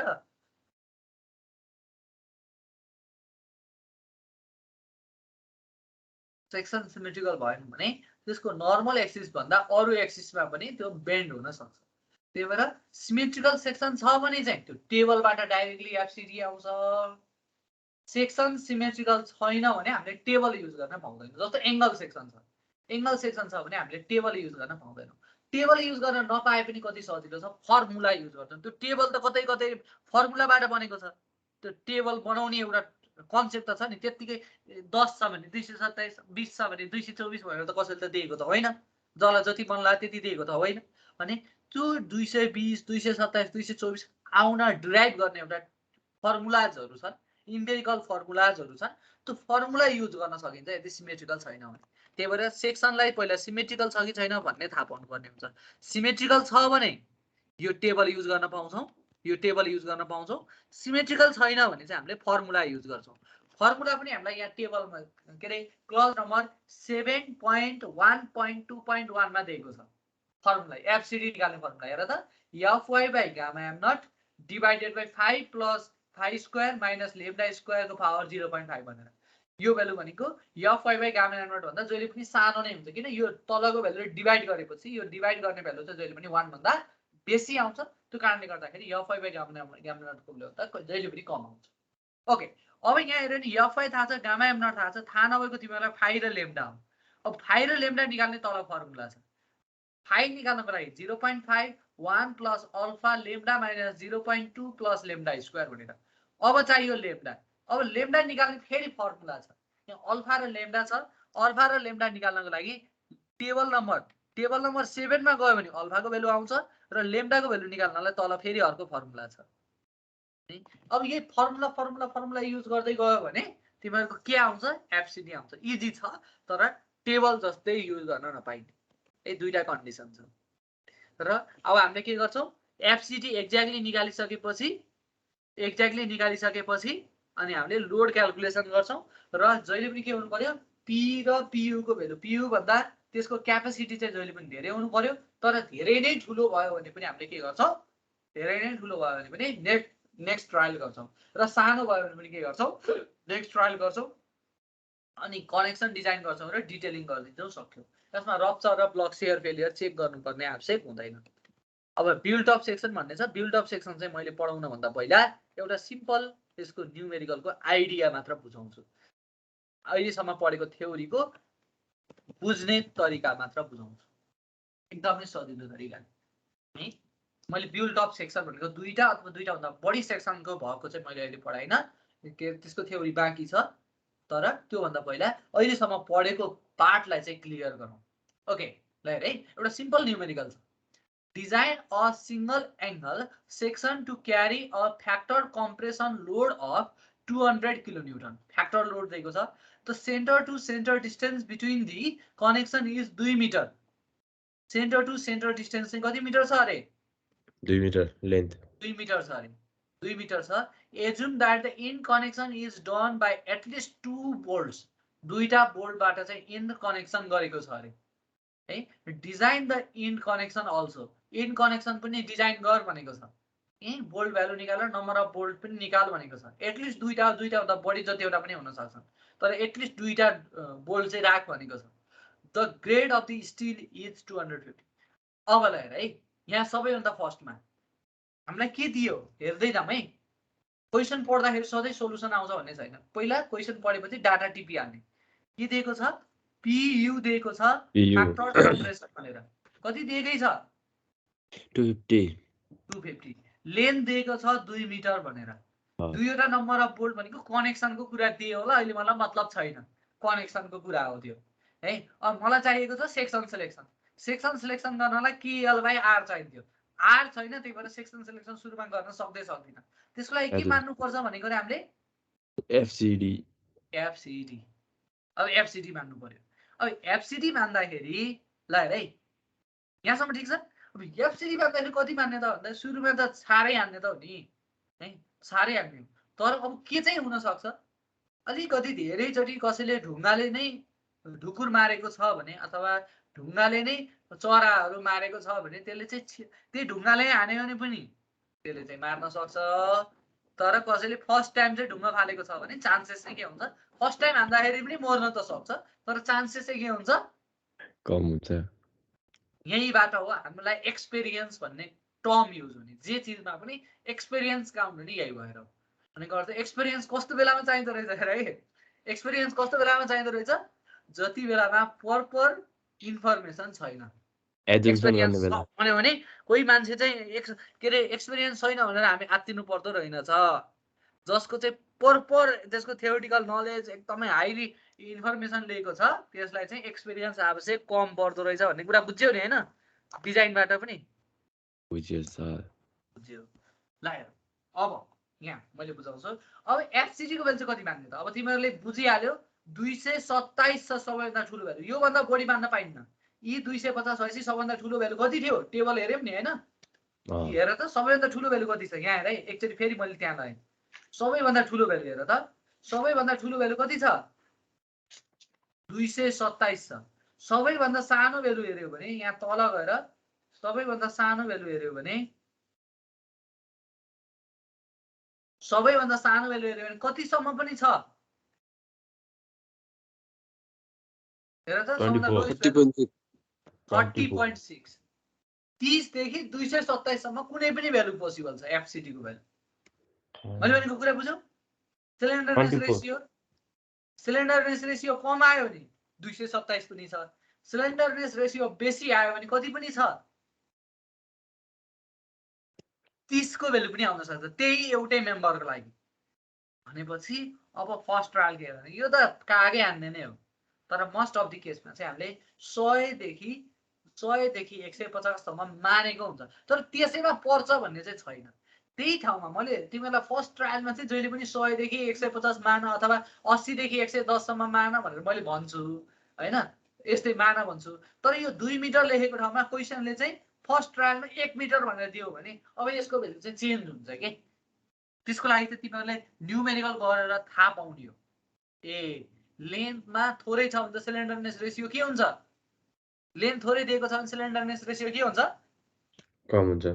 कम हुन्छ। हो एफसिटी चाहिँ लेन्थमा पनि डिपेन्ड हुन्छ। मैले लोड मात्र हेर्ने हैन, यहाँ लेन्थलाई पनि हेर्छु। यदि लेन्थ चाहिँ थोरै दिएको छ भने त्यतिखेर सिलिन्डरनेस रेसियो कम हुन्छ, त्यति बेलामा एफसिटी बढी मान्न पाउँछु भनेर दिमागमा राख्ने हो।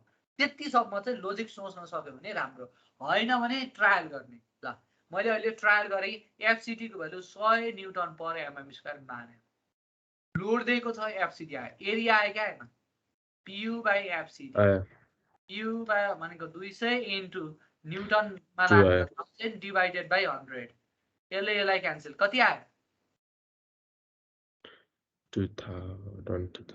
2000 सीएम स्क्वायर। अब हेर त एंगल सेक्सनमा भन्दा च्यानल सेक्सनमा के रे यो उसमा चाहिँ बढी के रे टेन्सन मेम्बरमा भन्दा एरिया बढी चाहिने हुँदो रहेछ। किन, लोड कम भए तापनि एफसिडी को भ्यालु के हुँदो रहेछ, थोरै हुने चान्सेस बढी हुँदो रहेछ। त्यही भएर क्रस सेक्सन कम्पेरिजन गर्यो भने नर्मल्ली टेन्सन मेम्बरको भन्दा कम्प्रेसन मेम्बरको क्रस सेक्सन एरिया बढी आएको हुन्छ।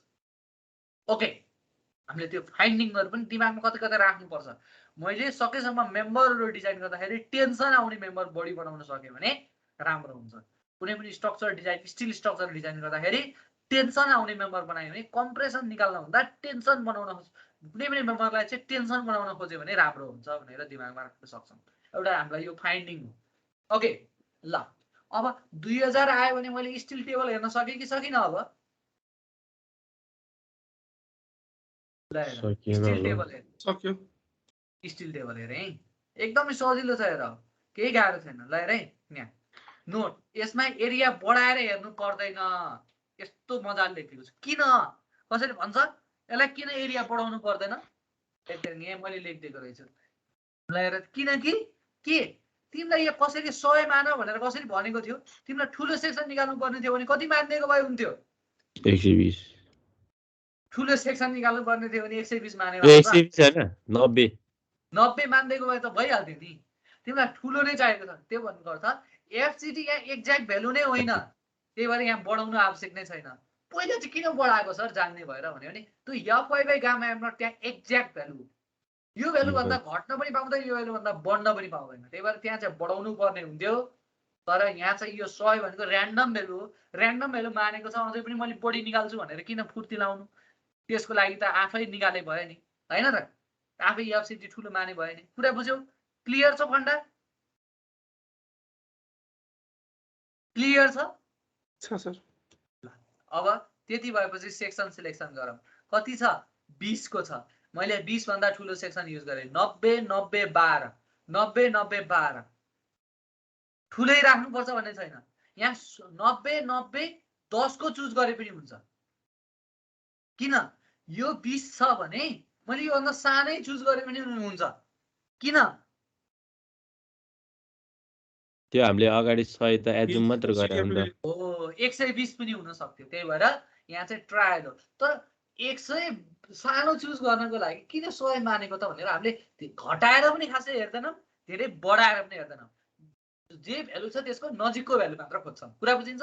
20 आएको छ भने मैले गएर 14 खोजेर बस्दिनँ के। 14 खोजेर बस्नु नै थियो भने 150 मान्दै भइहाल्थ्यो नि। कुरा क्लियर छ साथीहरू? ल अब यति भइसकेपछि क्लियर नहुने चान्सै छैन नि। कहाँ गयो फेरि? ल यसमा बढाएर पनि हेर्नु पर्दैन, घटाएर पनि हेर्नु आवश्यक छैन।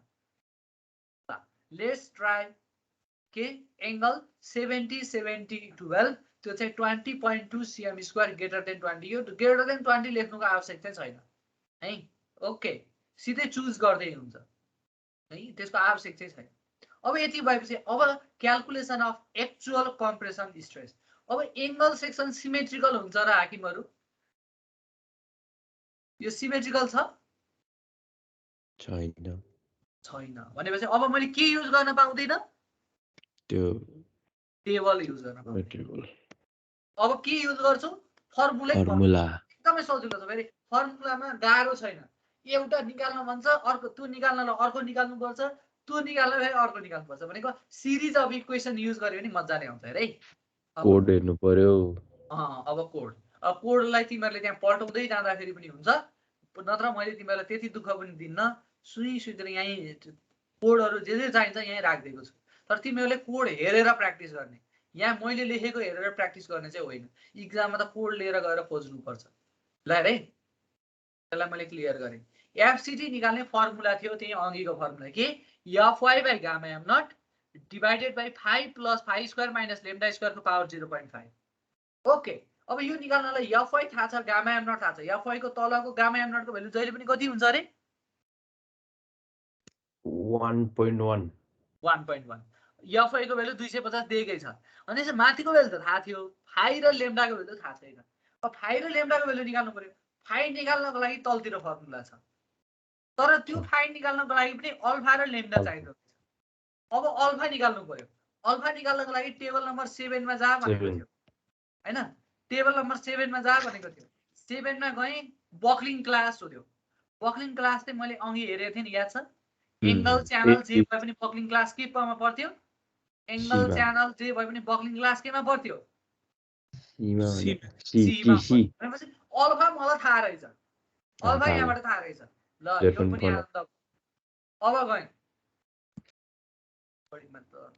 ल अल्फा पनि आयो अब चाहियो के अब के चाहियो लेम्डा अब लेम्डा निकाल्ने फर्मुला खोजे यहाँ के छ यहाँ के भनेको छ एंगल सेक्सनको लागिको फर्मुला खोज्नु पर्यो त्यहाँ लेम्डा निकाल्ने पनि अलग अलग फर्मुला होला तर मैले कसलाई खोज्नु पर्यो एंगल सेक्सन भएको हेर्यो भने 7.5.1.2 मा भनेको छ loaded through the one leg single एंगलको लागि वान लेगबाट ट्रान्सफर हुन्छ भनेर यहाँ लेम्डा निकाल्ने फर्मुला दिएको छ के दिएको छ पढ त यहाँ k1 plus k2 plus lambda vv square plus k3 into lambda phi square भनेर दियो कि दिएन फेरि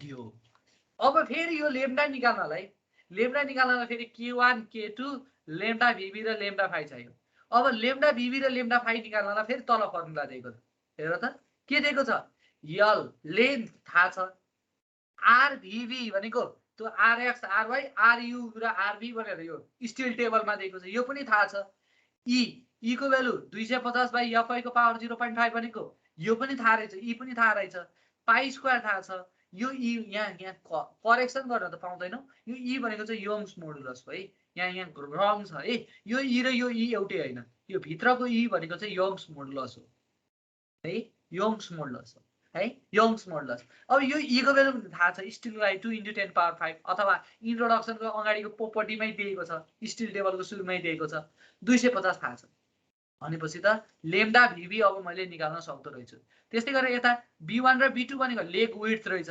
जस्तो यो 70 छ यो 90 छ भने b1 र b2 भनेको यही 70 र 90 रहेछ यो b1 र b2 पनि थाहा रहेछ थिकनेस थाहा छ e थाहा छ पाइ स्क्वायर थाहा छ e थाहा छ 250 थाहा छ भनेपछि लेम्डा फाइ पनि आयो लेम्डा vv पनि आयो लेम्डा फाइ र लेम्डा vv आएपछि अब k1 k2 k3 निकाल्नु पर्यो next step k1 k2 k3 निकाल्नलाई यहाँ हेर त टेबल नम्बर 12 मा कन्स्ट्यान्ट k1 k2 k3 भनेको छ र यहाँ लेखिदिएको छ number of bolt at each end कनेक्सनमा एउटा मात्र बोल्ट राख्ने हो भने यहाँ तल दिएको छ एउटा भन्दा बढी राख्ने हो भने यहाँ दिएको छ अनि दुईटा अथवा दुईटा भन्दा बढी छ भने चाहिँ यहाँ दिएको छ अब त्यहाँ पनि दुईटा कन्डिसन भनेको छ फिक्स्ड बनाउने हो कि हिन्ज बनाउने हो भनेर यो पनि क्वेशनले दिनुपर्ने हो क्वेशनले दिएन भने मैले सपोज फिक्स्ड बनाउने हो भनेर मैले माने फिक्स्ड बनाउने हो भनेर मैले मानिसकेपछि यहाँबाट के आयो k1 को भ्यालु आयो k2 को भ्यालु आयो k3 को भ्यालु आयो अब k1 k2 k3 पनि आयो लेम्डा vv र लेम्डा फाइ आयो भने लेम्डा e आयो लेम्डा ई आयो भने अल्फा यहाँबाट आइसकेको छ, फाइ आयो। फाइ आयो भने लेम्डा पनि आयो, फाइ पनि आयो भने के आयो? एफसिडी आयो। एकदमै सजिलो छ, तर फर्मुला युज गर्नु। यत्रो दुःख गर्नुपर्छ? सिमेट्रिकल भइदिएको भए के गर्दा पुग्थ्यो? टेबल केएल बाई आर हेर्दै सिधै एफसिडी निकाल्दै कति आनन्द हुन्थ्यो। सिमेट्रिकल नहुँदाखेरि एउटाबाट अर्को फर्मुला, अर्कोबाट अर्को फर्मुला दगुर्ने मात्र हो, गाह्रो चाहिँ छैन, गाह्रो चाहिँ होइन। ल हेर कति सजिलो छ। सर त्यो टेबल के भन्छ क्लोज नम्बर 7.1.2.1 मा पनि त लेम्डाको भ्यालु दिएछ, लेम्डाको एउटा फर्मुला दिएछ नि, नन डाइमेन्सनल इफेक्टिभ स्ट्यान्डर्डाइजेसन। त्यो के हो सर? ओ यहाँ के यो चाहिँ सिमेट्रिकल सेक्सनको लागि। अब तिमीले हो ठिक ठाउँमा तिमीले क्वेसन सोध्यौ। ल अब यो टेबल बनाउनु र यो बनाउनुमा के फरक रहेछ त, यसको लागि किन टेबल नबनाइदिएको त भन्ने सोध्यो भने सिमेट्रिकल सेक्सन छ भने चाहिँ सिधै यो लेम्डा निकाल्नले यो फर्मुला युज गर्न पाइन्छ कि सिमेट्रिकल सेक्सनको लागि। Non dimension effective slenderness ratio निकाल्न पाइन्छ। लेम्डाको भ्यालु डाइरेक्टली यो फर्मुला युज गर्न पाइन्छ। यो निकाल्नलाई केएल बाई आर को square divide by phi square by E भनेर दिएको छ। अब यो केएल थाहा छ, आर थाहा छ भनेपछि ल है, यदि कसैले स्टिल टेबल हेर्न आएन भने यो हेर्दा पनि हुन्छ कि। हेर त, एफआई थाहा छ तिमीलाई, केएल बाई आर भनेको यो स्लेन्डरनेस रेसियो थाहा हुन्छ, त्यसको स्क्वायर गरेर फाइ स्क्वायर थाहा छ, ई थाहा छ भनेपछि लेम्डा आयो कि आएन? आयो कि आएन? आयो।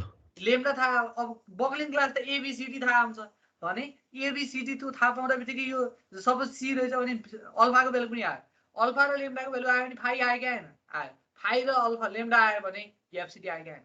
त्यो स्टिल टेबल चाहिँ यो तीनटा इक्वेसन बनाएर बनाएको। यो चाहिँ एङ्गलको लागि चाहिँ यत्रो धेरै दुःख गर्नु पर्यो। त्यो स्टिलको यो टेबल केएल र एफसिडी को भ्यालु चाहिँ यो तीनटा इक्वेसन, एउटा एफसिडी को इक्वेसन, एउटा लेम्डाको इक्वेसन, अर्को फाइको इक्वेसन र अर्को टेबल, यति चारवटा चिज युज गरेर चाहिँ यो एफसिडी वाला टेबल बनेको। भने सिमेट्रिकल छैन भने चाहिँ यो लाउनु हामीले पाउँदैन। कुरा बुझिन्छ? बुझ्यो सर। है यदि टेबल युज गर्दिन भन्यो भने यो इक्वेसन लगाए पनि एउटै एन्सर आउँछ।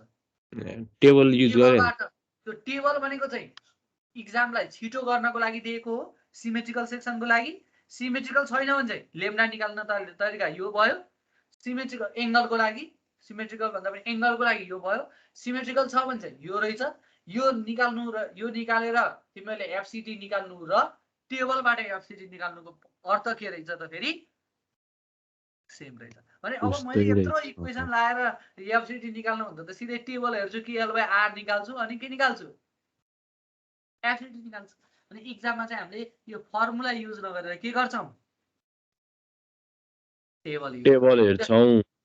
ल है, एकदमै सजिलो छ। अब सर र मैले तलको देखाएँ, सजिलो छ, गाह्रो छैन। ल है, अब फर्स्ट स्टेप भनेको लेम्डा भिबी निकाल्ने रहेछ, बुझिहालेको थियौँ। L by R VV by E root under phi square के अरे पाइ स्क्वायर ई डिभाइड बाई 250। त्यो भने एलको भ्यालु दिएको छ लेन्थ। अब लेन्थमा यहाँ सपोर्ट कन्डिसन दिएको छ र क्वेसनमा पढ त। ओ अब सिलिन्डरनेस रेसियो निकाल्दाखेरि लेन्थमा सपोर्ट कन्डिसन दिएकै छैन। सपोर्ट कन्डिसन दिएन भने टाउको दुखाउनु पर्दो रहेछ? परेन। र अर्को यहाँ सोधेको पनि तिमीहरूलाई केएल होइन, यहाँ कन्डिसनमा पनि केएल भनेको छैन, यल मात्र भनेको छ। त्यही भएर लेन्थ जति दियो त्यति राख्दै भयो, 2 मिटर सकिगयो है। अब आरभिबी, आरभिबी भनेको कहाँबाट आउँछ? स्टिल टेबलबाट। हेर त स्टिल टेबल, यहाँ हेर त, यहाँ के दिएको छ? IX, IY, IU, IB, RX, RY, RU, RB. ए यहाँ दिएको रहेछ आरबी। आरबी को भ्यालु कति दिएको रहेछ हेर त? 1.74।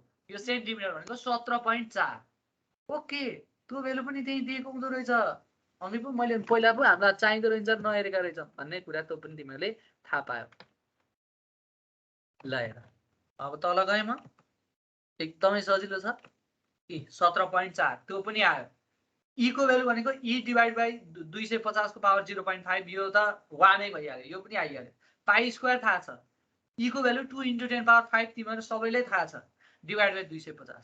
अनि यसको भ्यालु चाहिँ मैले छुट्टै निकालेर राखेँ, किन? तल पनि मलाई यही तलको डिभाइड गर्ने भ्यालु त्यही छ, त्यही भएर यसको भ्यालु मात्र निकालेँ। 88.857 आयो 2000 डिभाइड बाई 17.4 डिभाइडेड बाई 88.857 गर्दाखेरि यसको भ्यालु कति आयो त 1.293।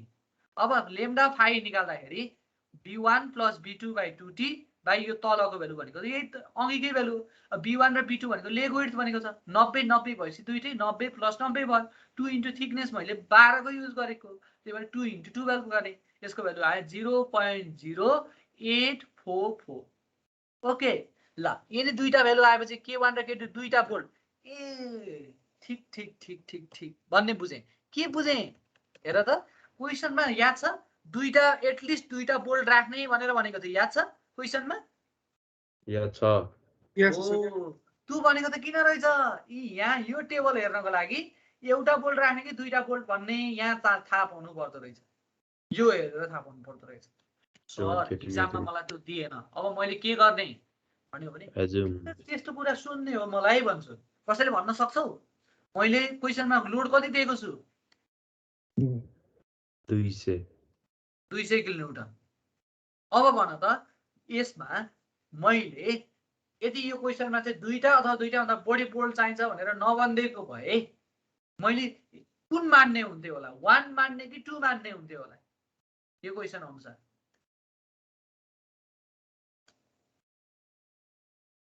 2 मान्ने हुन्थ्यो 100 त्यो मानेछ नि सर हामीले एजुम गरेछौँ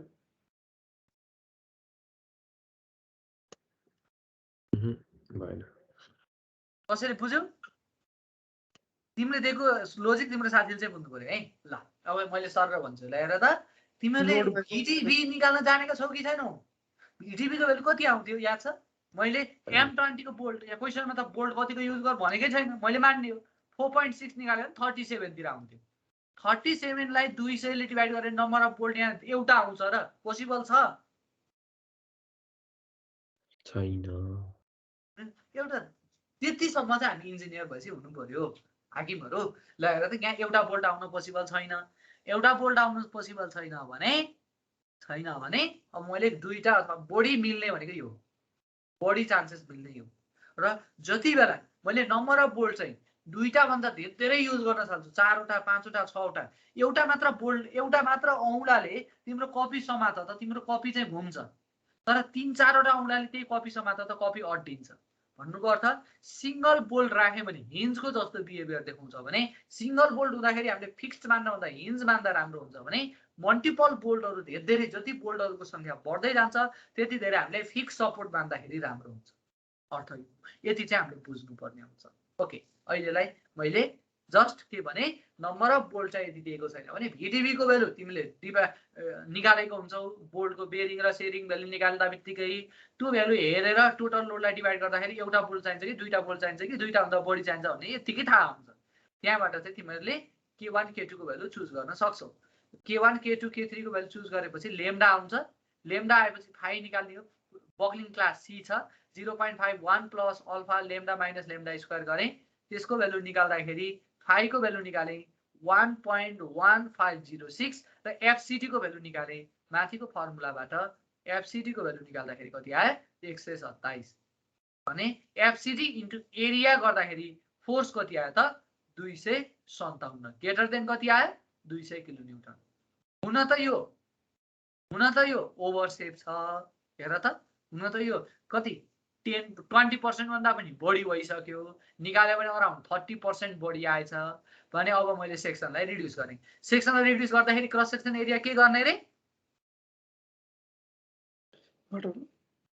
अब यहाँ ध्यान दिनुपर्छ है साथीहरु ल रे मैले यहाँ क्रस सेक्सन एरिया घटाएँ भने यो हेरेर आउँछ भोलि मैले यहीँबाटै रिभिजन गर्छु न त्यो क्रस सेक्सन एरिया घटाएँ भने यहाँ समस्या हुन्छ घटाएँ भने के घट्छ याद छ एउटा त एरिया पनि घट्छ क्रस सेक्सन एरिया घटाएँ भने मेरो सिलिन्डरनेस रेशियो बढ्छ किन आर घट्छ अथवा आरभी भन्ने वाला थियो नि यिनी घट्छन् यिनी घट्यो भने एफसीडी पनि घट्ने एरिया पनि घट्ने दुईटै घट्ने हुन्छ एकैचोटी त्यही भएर घटाउने भनेर झ्याप्पै तल झर्नु हुँदैन यहाँ एभरेजमा झर्नुपर्छ जस्तो मेरो थोरैले मात्र बढी छ भने अब घटाउने भनेको धेरैले होइन थोरै मात्र क्रस सेक्सन एरिया घटेको अथवा घटाउँदाखेरि यसरी घटाउँदाखेरि यसरी घटाउ एरिया घटोस् एफसीडी बढोस् त्यसरी पनि घटाउन सकिन्छ। तर यो एफसिटी घट्ने र एरिया बढ्नेको रेसियो चाहिँ तल माथि पर्छ। भन्नुको अर्थ म नेक्स्ट उपल्लो सेक्सनमा माथिल्लो सेक्सनमा जाने जस्तो 90 युज नगरेर 100 युज गर्न थाल्ने, तर थिकनेस सानो गरेर एरिया घटाउने, त्यसरी घटाउन पनि सकिन्छ। ताकि डाइमेन्सन ठुलो हुँदा बित्तिकै त्यसले चाहिँ मोमेन्ट अफ इनर्सिया बढाइदिन्छ, तर एरिया थिकनेस घट्दा बित्तिकै एरिया घटेको छ। त्यो ट्रिक चाहिँ यहाँ लाउनु पर्ने हुन्छ। त्यही नलायो भने चाहिँ यहाँ चाहिँ टाइम लाग्छ फेरि है। अब त्यो ट्रिक लाउने भनेको चाहिँ त्यो ट्रायल नै हो हुनलाई, त्यसबाट पनि ठ्याक्कै यही गर्दाखेरि ठ्याक्कै मिल्छ भन्ने चाहिँ सकिन्छ, ट्रायल गर्ने हो। अब मैले नेक्स्ट सेक्सन ट्रायल गरेँ, एउटा मात्र मैले 2 मिनटको टाइम मात्र लिएँ है। अब 10 देखि 20 सम्मलाई मैले हेर त अघि 90 90 12 थिकनेस घटाएर मैले साइजलाई बढाएँ। 10 10 के अरे 100 110 भनेको एरिया घट्यो, एरिया घटेपछि फेरि त्यही फर्मुला युज गर्दै गएँ, त्यही फर्मुला युज गर्दै गर्दै गएँ, बक्लिङ ग्लास युज गरेर त्यही फर्मुला सबै त्यही फर्मुला युज गरेँ। यसको भ्यालु चाहिँ एरिया घट्यो 243 आयो, विथिन 20% जस्तो आयो। त्यही भएर अब दुईटा ट्रायल गरिसक्यो, भयो ओके भयो भनेर छोडिदियो, यही फर्मुला युज गर्यो। अब कनेक्सन निकाल्न त सियर प्लेन एउटा हो भन्ने तिमीहरूलाई सबै थाहा छ, बेरिङ क्यापेसिटी भन्ने थाहा छ। बेरिङ र सेरिङ गरेर नम्बर अफ बोल्ट आउँछ, नम्बर अफ बोल्ट निकालेँ, नम्बर अफ बोल्ट निकालिसकेपछि अनि कनेक्सन गर्दै यहाँ केही चेक गर्नु आवश्यक परेन। ओके, ल आजको क्लासले यति गरौँ, एकदमै सजिलो छ। यो एकचोटि सर हेरेर आऊ र अर्को क्लासमा बाँकी डिस्कसन गरौँ है त। बुझिन्छ अलिअलि? बुझिन्छ सर।